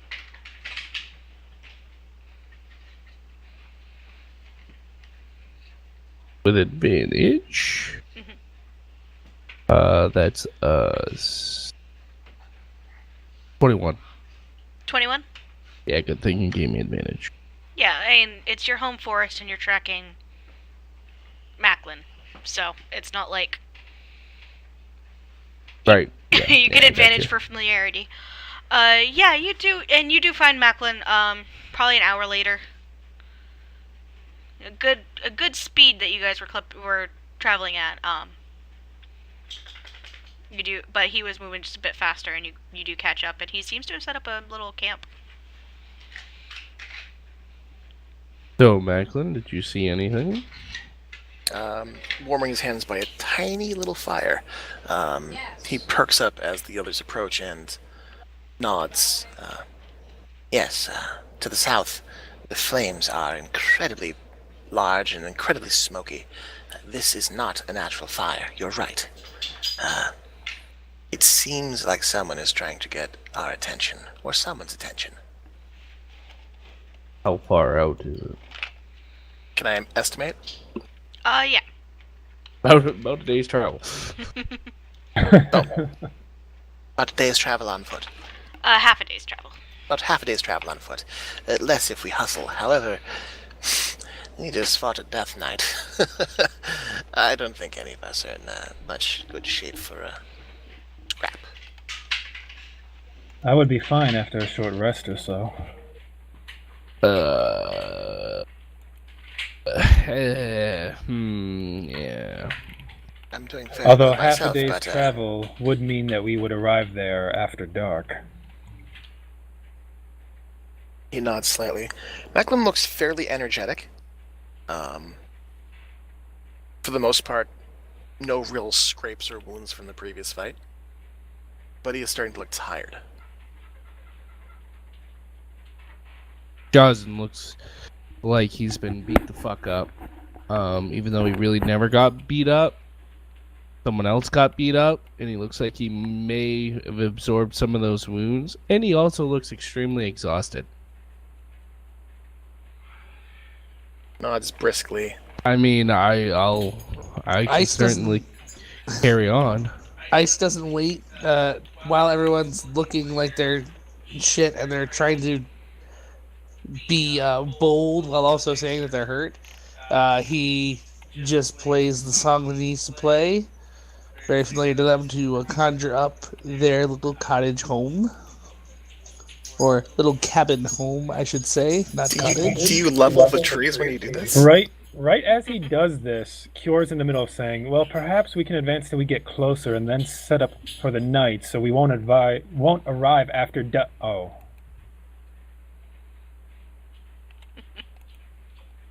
We still have half a day's travel. It might have been better to Opens get the door, closer. walks in, starts removing his armor.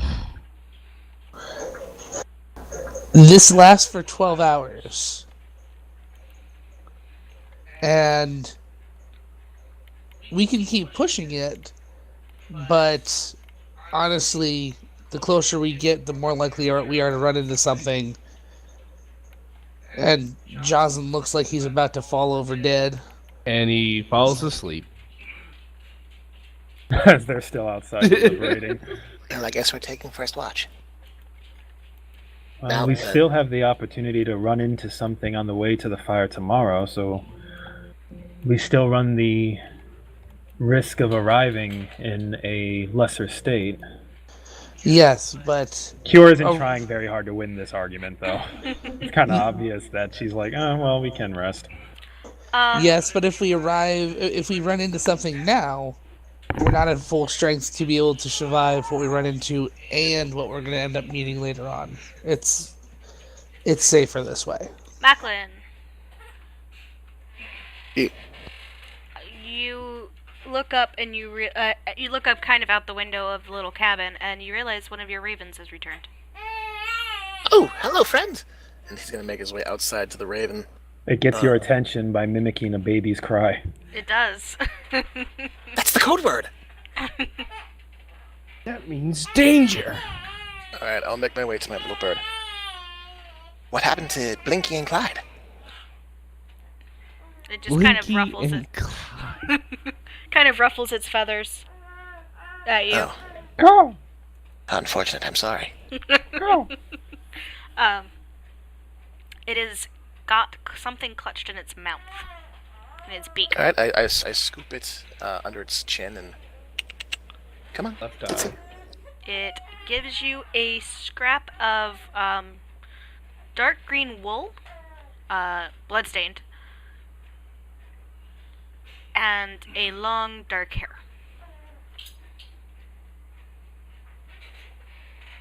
Oh. Oh. Macklin nods affirmatively. Oh. Thank you. You can head back to the Sun Tree. Here, take this. And he hands the bird a chunk of meat and bread. Yeah, pocket bacon. For you and your family. It takes it and then starts flying back towards the city. Alright. Macklin's gonna head back inside with this in his hand, looking it over. And, who is awake currently? Cure. Everyone but Jocelyn. Oh.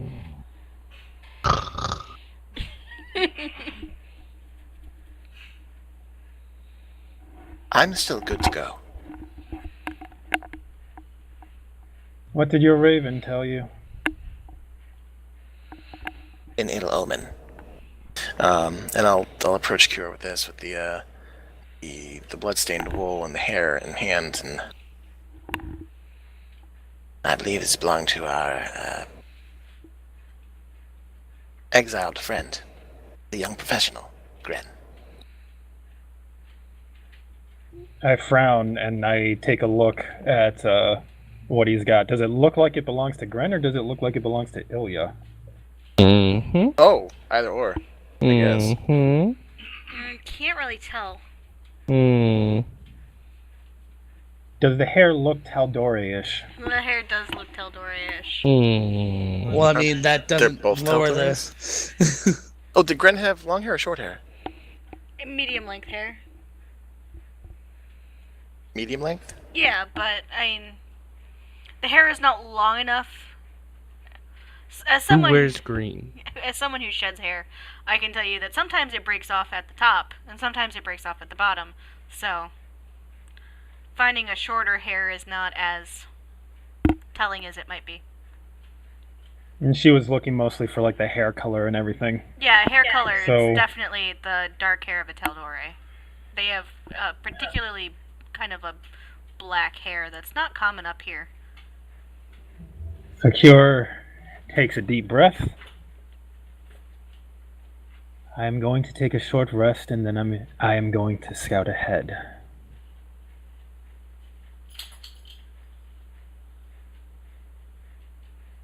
All right. How long have we gone without rest?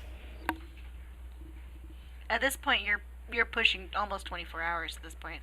Oh, okay. 'Cause it's getting on in the afternoon, and you guys had almost a full day in the house in the fire plane, and when you left, you arrived in the morning in Teldore.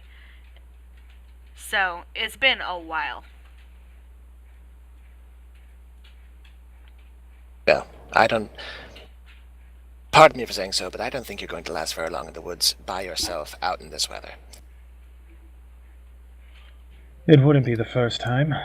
Therefore, I'm electing to go with you. Seamus, how well do you know these woods? The one who knows these woods best is currently asleep. He will need an escort to catch up with us. Okay, So you guys are gonna take a short rest. And you're gonna race out, and that's your plan. It's a working plan. There's more ironing out to be done, but yes. My plan. Okay, is then to I'm take on a watch. short Both rest. of you, just start resting now. Because if you're gonna go do something stupid, just hurry up. All right. Let's see. What's that spell? That broken ass spell that I probably shouldn't use, but I'm gonna use. Macklin, do you happen to have a pillow on you? So as you guys are talking about this, you hear knock at the door. A little knock. I brandish immediately my turn dagger at and the pull door. my sword free. Okay. I haven't slept in 24 hours. Don't you touch that fucking knob. Who is it?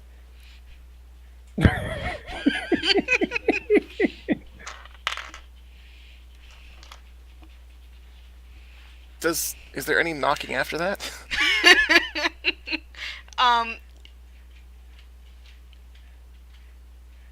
No, there's just a little bit of a silence. I take a deep breath, look to Cure. As you guys yelled at the door. I move up next to the door and put my back against the wall and keep my sword at the ready. Okay. I'm gonna make my way to the door and gingerly open the door, Okay. peek out of it. Roll me a survival check. Oh, Jesus Christ. Do I survive? Let's find out. It's an owl bear. An owl bear. Alright, I'm in the woods. You're in the woods. That's a 12 shit.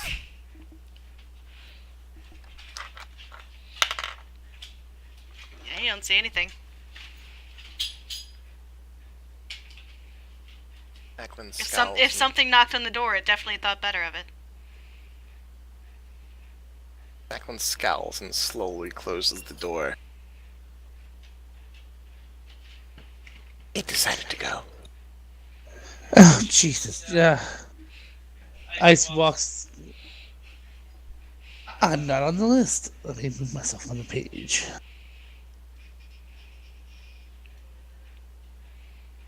This is not. This is so good. I just open the door, walk outside, and close the door behind me really quick. And I'll stick my foot in the door. Peek out the door. That's exactly what I'm doing. I've got my sword at the ready. I've maneuvered my shield into place. Do not I'm keeping Scooby-Doo Seamus shit. within 5 feet of me. I've got. I reach up, I resituate the beret on my head, and then I use a feat I had not used in quite some time, Arcane Observer.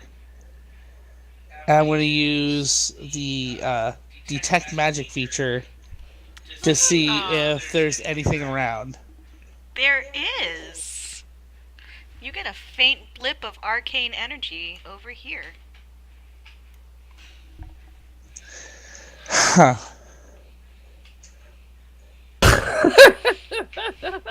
Oh, they're hiding. love that response. So I see Seamus look to the side and say that, and I glance over there. First, There's do no I- window over there. I'm peeking out the door.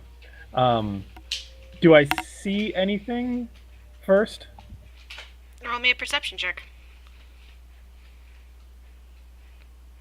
Okay, 4. No. Now, seeing nothing, I will then blink.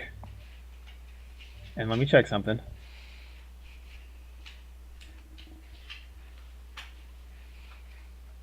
And I will take another look. My eyes glowing faintly purple as I invoke my Eldritch Sight. Detect magic at will with X. Okay. God damn. You get a faint blip of magic right here. I narrow my eyes. Huh. Dear LFIC. I kneel down and I blink a few times because my eyes are currently glowing blue while the effects are still around. Both of our eyes I are do a quick look around, just making sure there's nothing else seeming magical in the area, and then I focus back on the spot where the magical blip is coming from, and I'm It like, ducks around the corner. Do we follow? Does it make a sound? It does not. oh, this is such a bad idea. And Can nobody someone give me think- the spell description for detect magic? I want to know if it tells you what it tells you. If you just see magic or if you. You just see magic, but I can pull it up really second. If I recall correctly, while he's pulling it up, I think you can determine what school of magic it is. That's what I thought. For the duration, Any you visible creature. sense the presence of magic within 30 feet of you. If you sense magic in this way, you can use your action to see a faint aura around any visible creature or object in the area that bears magic, and you learn its school of magic, if any. The spell can also penetrate most barriers, but is blocked by 1 foot of stone, 1 inch of common metal, and a thin sheet of lead, or 3 feet of wood or dirt. Okay. Whatever is wandering around seems to be wearing a ring. It seems to be close to the What? ground and have a ring of abjuration magic. Huh.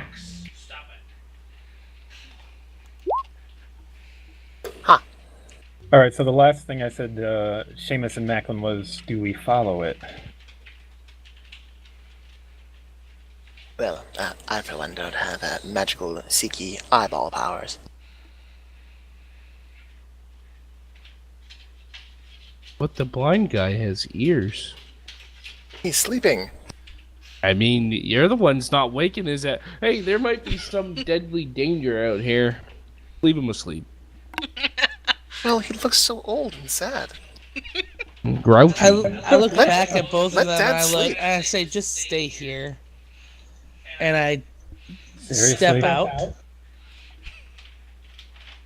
to there. And I kneel back down, assuming that whatever this thing is, it's smaller than I think. And It's about gnome sized. yeah, I was figuring it was kind of small. So I've knelt down, put my arm on my knee to make myself as small as possible, kind of like I'm dealing with a child. And then I say, "Come on, little one. The other ones are crabby. I'm fine. Can I help you?" Roll me a persuasion check. You're a bard. You're good at those. Roll persuasion with Bard. Hold on, baby needs to be put back in swing now that he's asleep again.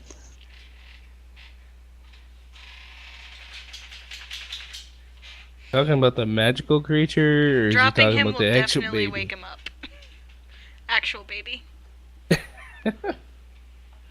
Dropping babies does tend to wake them, yes. He's doing a thing where he only wants to go to fall asleep when he's on us.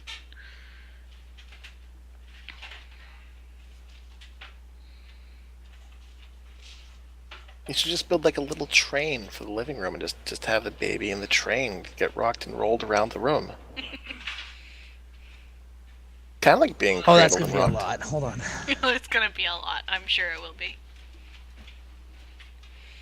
What did Ah. you roll? How about you just tell me what the roll was? Heather, it's The raw Sam. roll was 15. Okay. The bonus to that 15 for persuasion is 13, so that's a 28. The figure freezes for a second, and you can kind of make it out against the shadows of your cabin. And steps forward just a little bit. Roll me a perception check.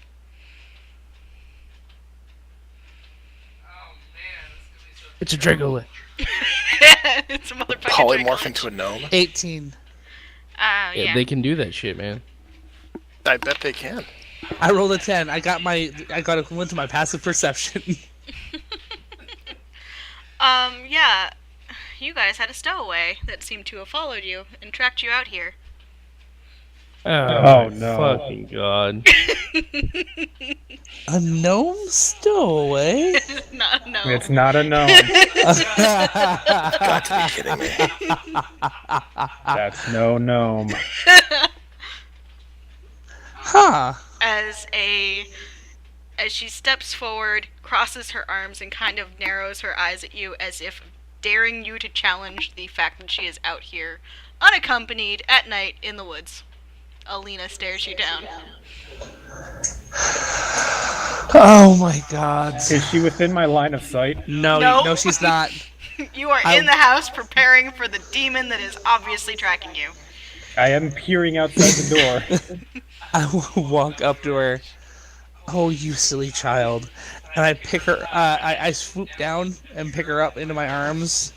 So you do hear, Kiora, you do hear a familiar, "Hey, put me down!" What? Someone wake up Dad. And is then where we wake up, I shake my head and I carry her in. I'm like, it's either me or Cure. I'm gentler. As I walk her back into the cabin. What are you doing here? Why do you have a child? I'm magic. That doesn't explain anything. You just To magic be children out quite of to thin be air? quite honest, that is the most accurate description for why Alina is here. Oh, I hate magic.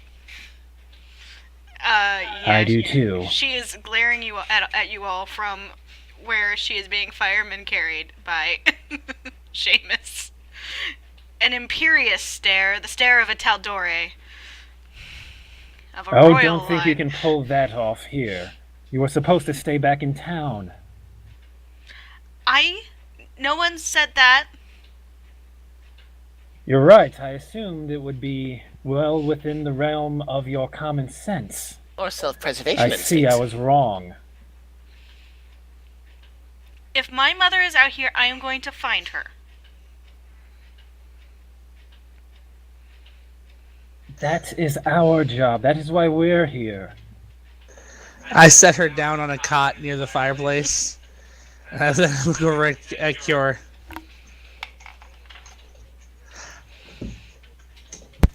Go to sleep. She's here. She's safe. Right now, she's followed us this far out.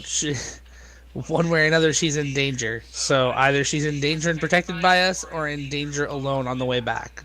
You make your choice while you sleep, please. Thanks, bye. How far out from town are we? Half a day's travel, probably most of a day's travel by this point. We're at the halfway point. Yep. Well, we can't turn back now. Don't we have a magic circle we can just shove her through and send her home? No, we don't.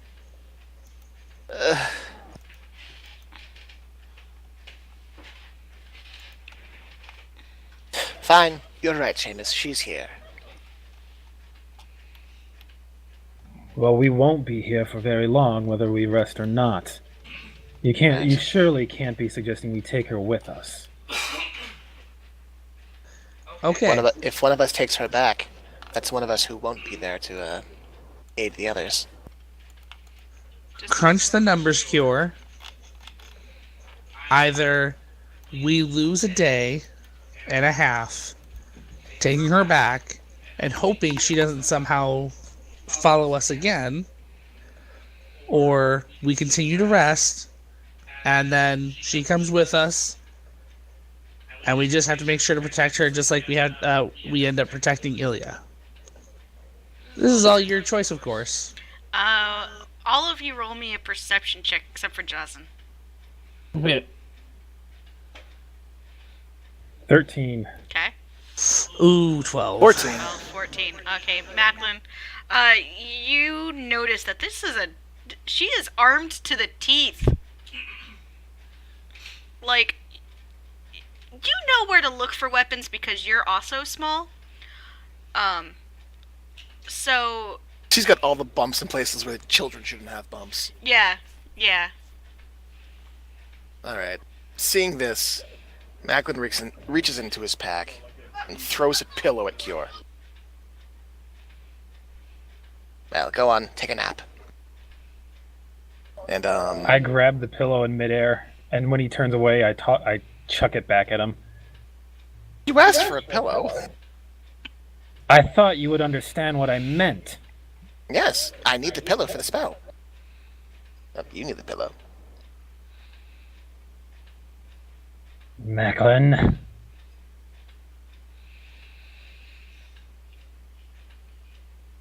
And at that point, Macklin sort of claps his hands together, rubs them, and starts to, pull between the fingers the scintillating, sparkling, arcane chutzpah. So, did you want a half-hour break or what? A short rest with your spell will be enough for me to get started. Right. It's going to be I'm going to need a bit of time before I go and take my rest as well. So, you'll get second watch. I'll take first with Seamus, and I'll talk to this little one briefly. And with that, I will cast the spell for Cure.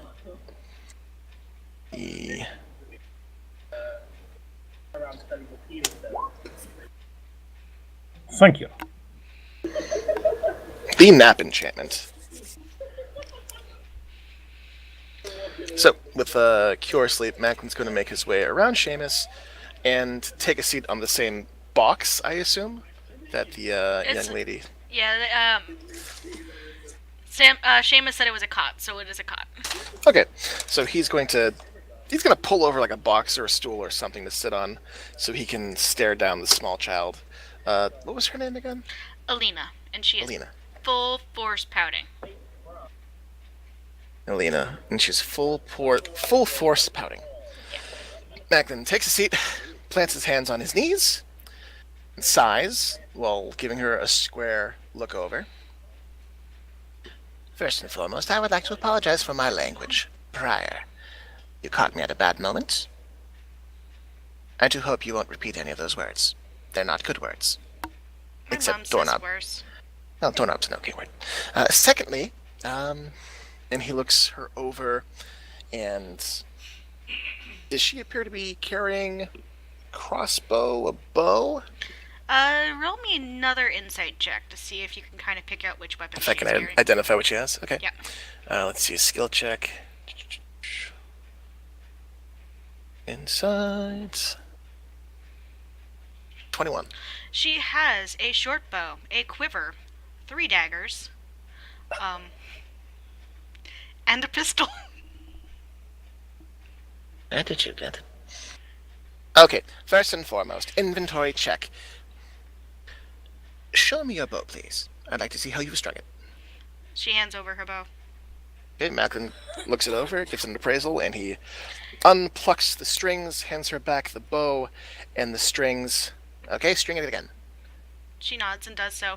She does it with a practiced hand that really she shouldn't have. Like,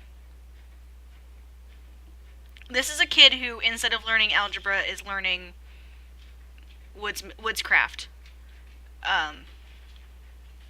So she doesn't even think about it. She doesn't. Okay. After seeing her do that, he follows next. Okay, quiver, and he holds out his palm, She looks to you and hands it over. and he looks it over, checks the buckles, checks the straps, checks how many arrows she's got. 20. 20, and the arrows themselves, are they? I assume they're from the barracks. Oh, they are stolen directly from the barracks. Ah, I see you've gotten your hand on Whistlebottom's stash. Yeah. Excellent, excellent. And he hands it back to her, and looks her over one more time. Just how many daggers are you carrying? 4. Okay. He'll reach into his pack and pull out a whetstone. Holds out the whetstone and holds out his palm. All right, blade inspection. She hands you the 3 that you saw and reaches behind her back to the small of her back and pulls out a 4th one that you didn't see and hands that one over as well. And that one's actually a little bit better. It's actually a silver dagger. Smart, but you'll want to not fall from a tree if you've got this on the small of your back. That's a good way to not walk for the rest of your life. Careful. And he looks the blades over, checks out the quality, sees if they can be sharpened or if they're in pristine condition. They are stolen directly from her mother and are in pristine condition. Did you sharpen these yourself? No, Mommy did it. All right. He reaches into his own pack, pulls out a blunted dagger that had been used not too long ago. Takes it, clips it by the blade between his fingers, hands her the pommel, hands her the whetstone. Your blade gets dull during combat. Show me how quick you can make it sharp again. Okay.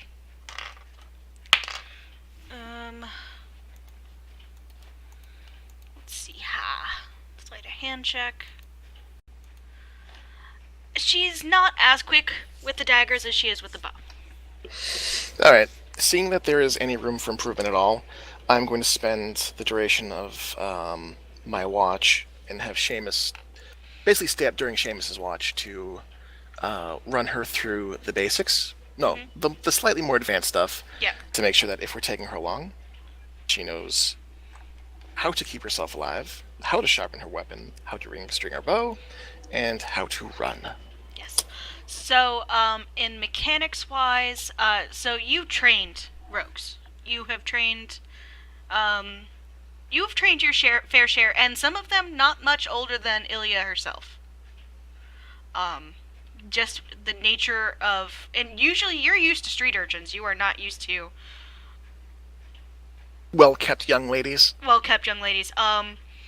She, mechanics-wise, is probably the equivalent of a 4th or 5th level rogue. Shit, not bad.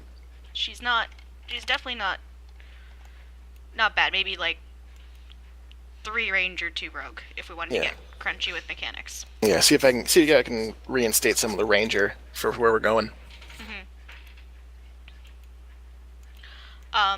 And you don't know her whole backstory. You know that she's Ilya's daughter, and that's about what you got. She seems pretty hardcore already. Yeah, and knowing what you know of Ilya, you get the feeling that Ilya wants a daughter who knows her way around the woods if needed. Alright, fair enough. She probably wasn't expecting a, 7-year-old to go out in the woods to fight something, but she seems to know a decent amount of woodscraft. And is stealthy as fuck. Alright, following the end of the watch, he's going to look her over one last time and fold his arms. Now show me your potions. Alright. She pulls out 2 basic healing potions. Not bad.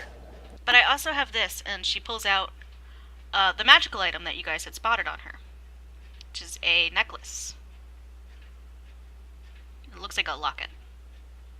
And it has a small red stone in the middle.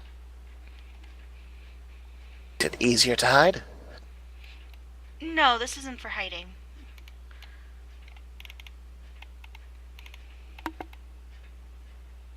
Makes it harder to bleed? If I can't... I mean, makes it harder to die. Malcolm sort of cocks a brow a little bit at that. Well, you're armed to the teeth and ready to survive.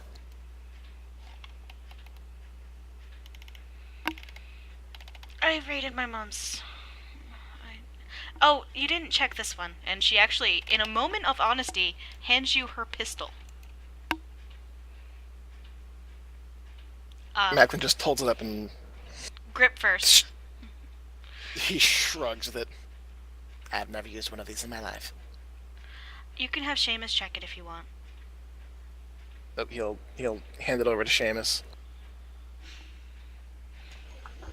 I take a look at the firearm that was handed to me, checking for any clogs or anything, making sure it's all set. So here's the thing about this pistol. It's a good pistol. It's in good shape. If she shoots it, she's going to give herself a black eye. Because the nature of black powder weapons is the retort. Yeah. Yeah. It's gonna kick back. Yeah, the kickback would probably knock out her front teeth. Perhaps you could give her some pointers. You seem to know your way around one of those. Yeah, no. I started just a little bit older than her, pretending to be much older.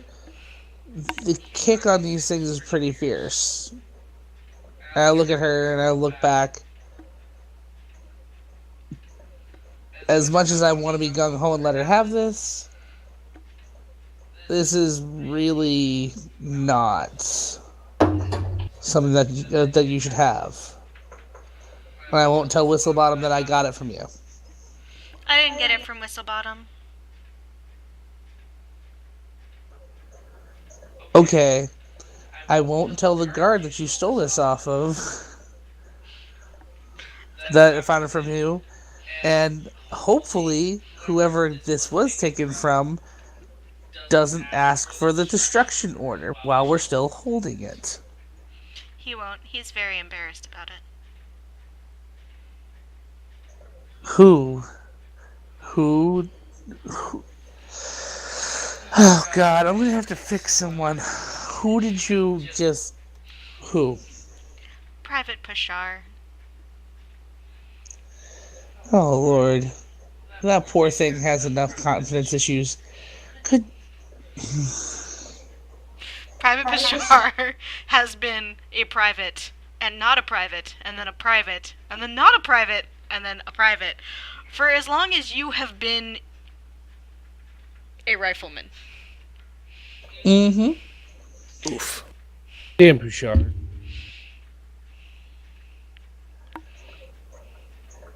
And so it's just a normal black powder pistol? Oh yeah, yeah. Yeah, They wouldn't trust Pashar with anything. I look at it and I'm like, well, I could fire 2 guns at once. That's easy enough. The reload is a bitch, but and then I move my my armor and get my second holster that had been moved away, pull across underneath my other arm, and I holster this normal pistol, and then look across at her. The rest of what you got, though, that should be fine. She frowns deeply at you and hands you a small bag of shot. I take the bag, and Wait, is that pack it with the explosive other on its stuff. own? A little bit, but like, not very. Yeah. She takes one of the twists of paper and kind of tosses it into the fire, and it makes like a little pop noise, but Improvised explosives are always good.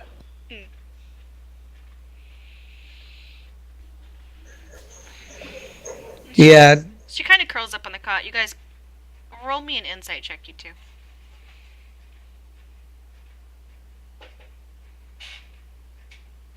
We put the fear in her.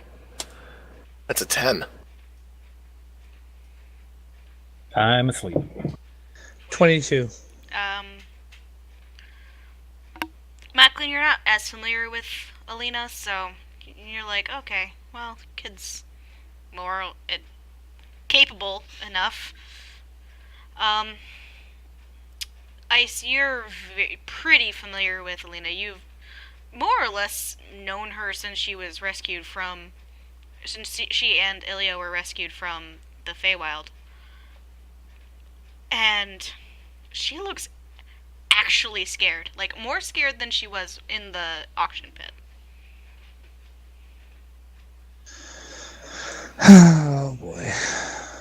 She's trying to hide it. She's doing a decent-ish job.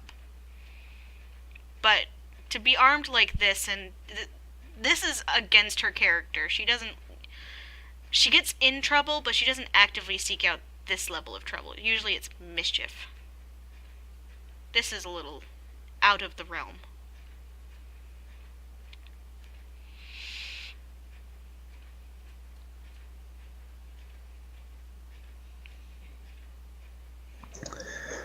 And she kind of curls up on the cot and pulls the hood of the cloak over her face.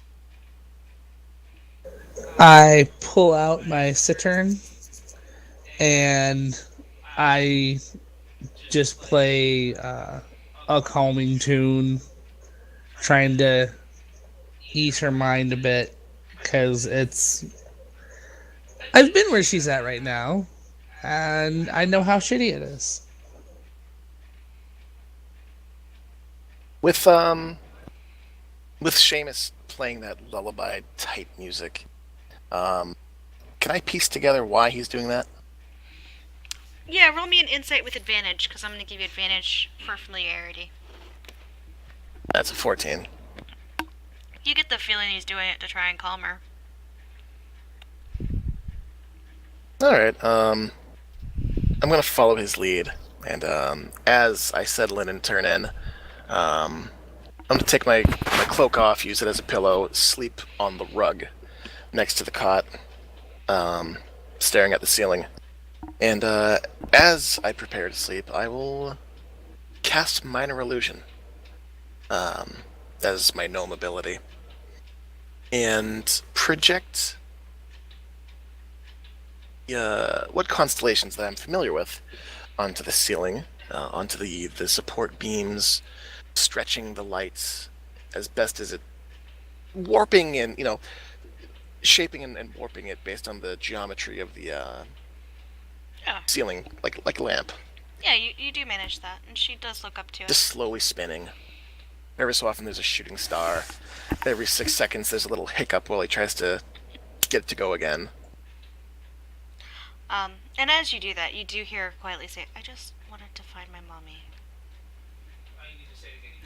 Okay, I'm going to say it loudly because my microphone's being a dick. But she says it very quietly, I just wanted to find my mommy.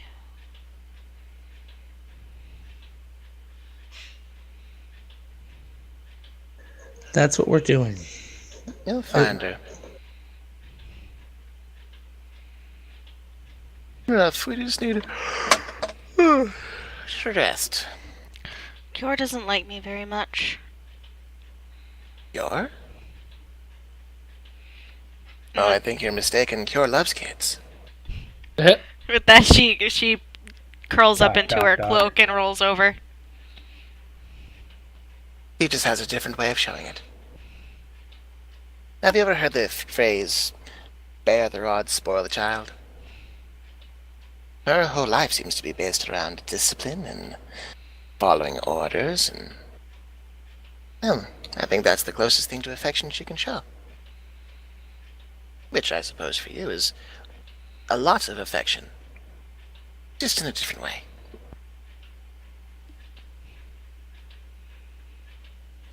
She does not answer. Or I could be wrong and she's just a jerk with a mask. You do wake up in time for that, cure.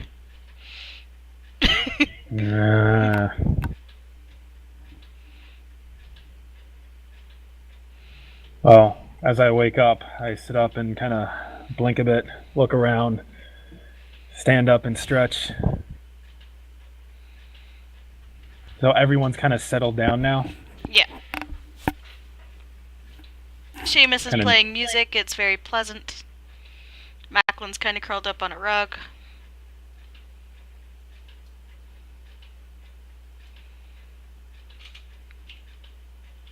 I narrow my eyes a little bit and turn and step outside the hut. Okay.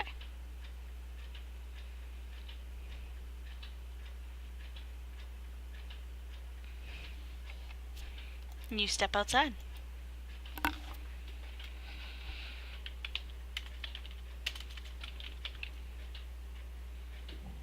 Once I'm outside, I'm going to start pacing, kind of thinking and wrestling with what I'm thinking. A blue figure appears in front of you. A blue figure Ba-dee-da-ba-die. just appears. So, it kind of flickers in and out of view for a second before appearing. It looks almost like an illusion. I draw my sword. Of course. I would do the same thing. So As This is what you do when Princess Leia comes to you to say, save me. You pull a blaster on her. yeah, as Hunan looks at you, concerned, a little Hunan? scared. Yeah.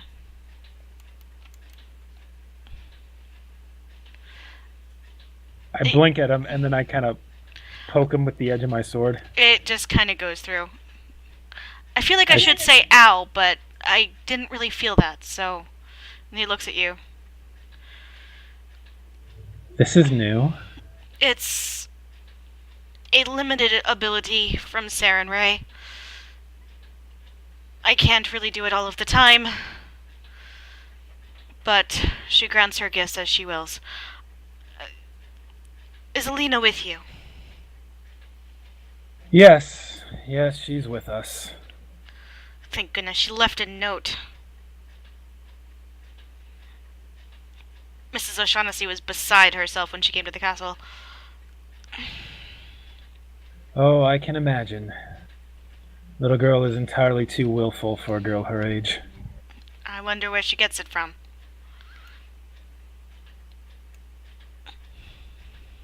It's all cute until she gets herself killed by doing these kinds of things. Then a lot of people are going to be unhappy. That's very true. I can head out. I can meet you there in the morning.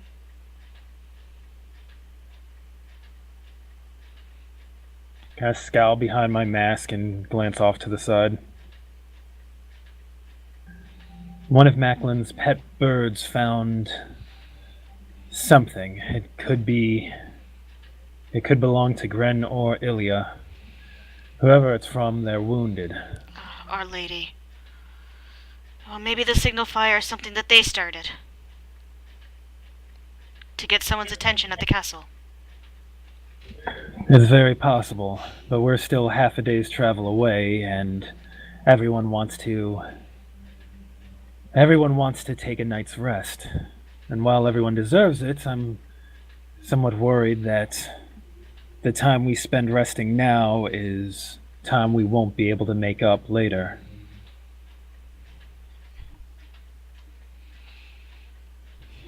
And had this occurred 2 weeks ago, then I would have set off down this road without a second thought.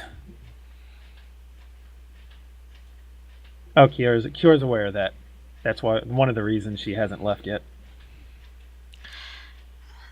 It's probably for the best. If something has injured her, you need to You can't do this alone.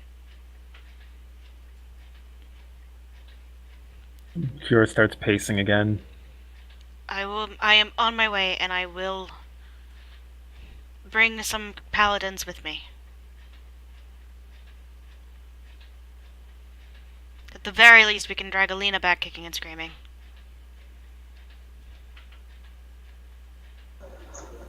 I step outside to go check on Cure. Okay. You see the ghostly form of Hunan? Oh, that's interesting. Huh. Seamus? Hunan? My brother was just telling me that he and a small contingent of paladins can meet up with us mid-morning. Here or somewhere else? Here, I've got your location from Alora, so we can we can travel through the night and get there. Okay. They can watch over Alina and take her back to town at the very least. Send someone to be ready at... Send someone to be ready at the entrance point in the Vox Machina library. Okay. Ready for what? You're gonna be ready for a sleeping girl to just kind of fall through a portal. Oh, I can do that now. Okay then. 10 minutes, it's gonna open up. Just have someone there. She'll be coming to you in a second. Okay, do you want me to still send paladins? It depends. If I can get a long sleep, we should... And you guys join up, that's great, but Cure here seems hell-bent for Leather to race out, and I don't blame her. So... In that case, let's not wait on paladins to get there. I will go to the library and fetch the girl myself. Okay. I bow my head and then walk back in the house. And then... As you head in there, Cure will come up behind you real quick. Seamus, wait a moment before you send her. It'll take me 10 minutes to send her. Say whatever you gotta say to Hunan. Okay, well then that gives me plenty of time to write a note. All right then. As you were. And then I walk in and I look at Macklin.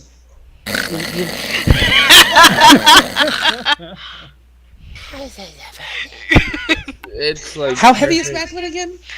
He's not very heavy, he's a gnome.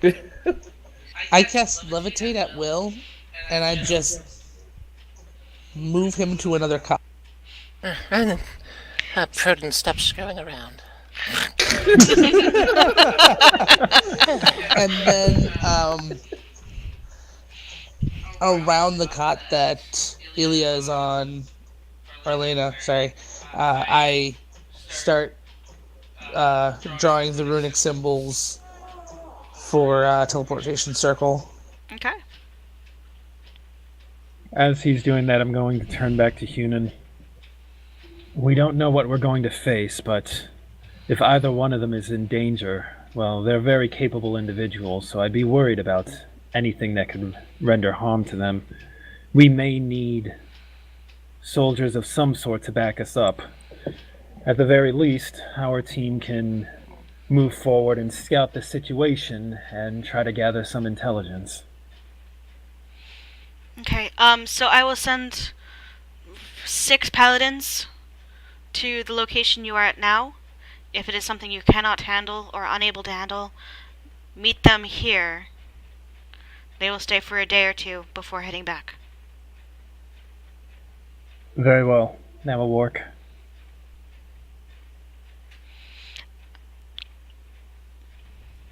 Thank you, brother. Thank you. I wish I could be there to help.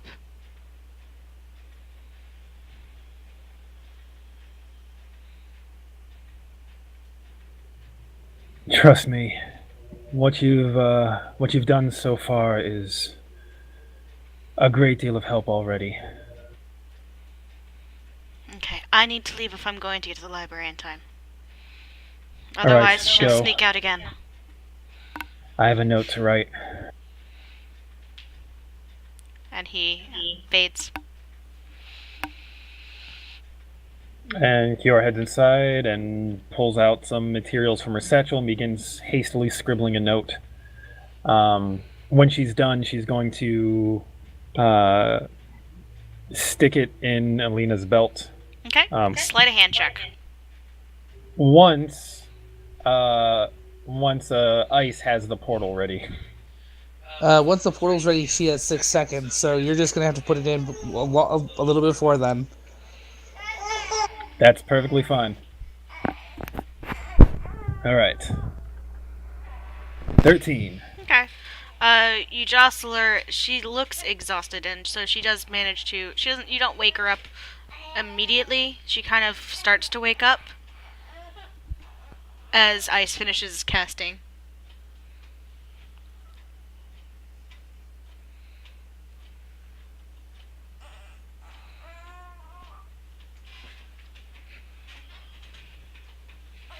As Ice finishes casting. Yes, I finished casting teleportation circle. Punt the child! I, as the last rune is drawn, I clap my hands together. They all glow suddenly, and then a portal opens beneath her.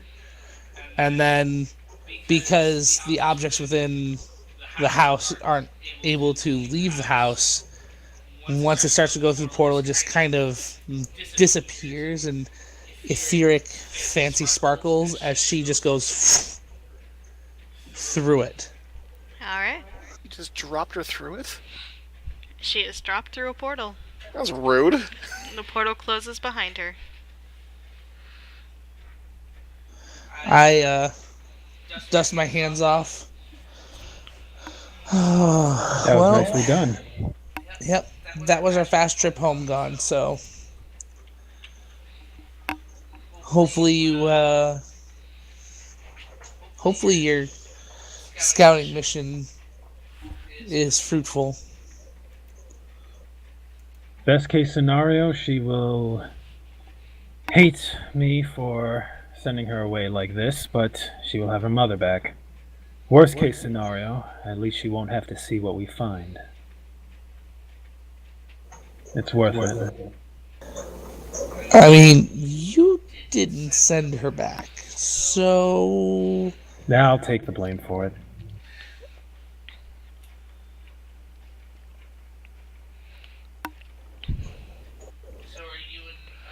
gonna kick Mac.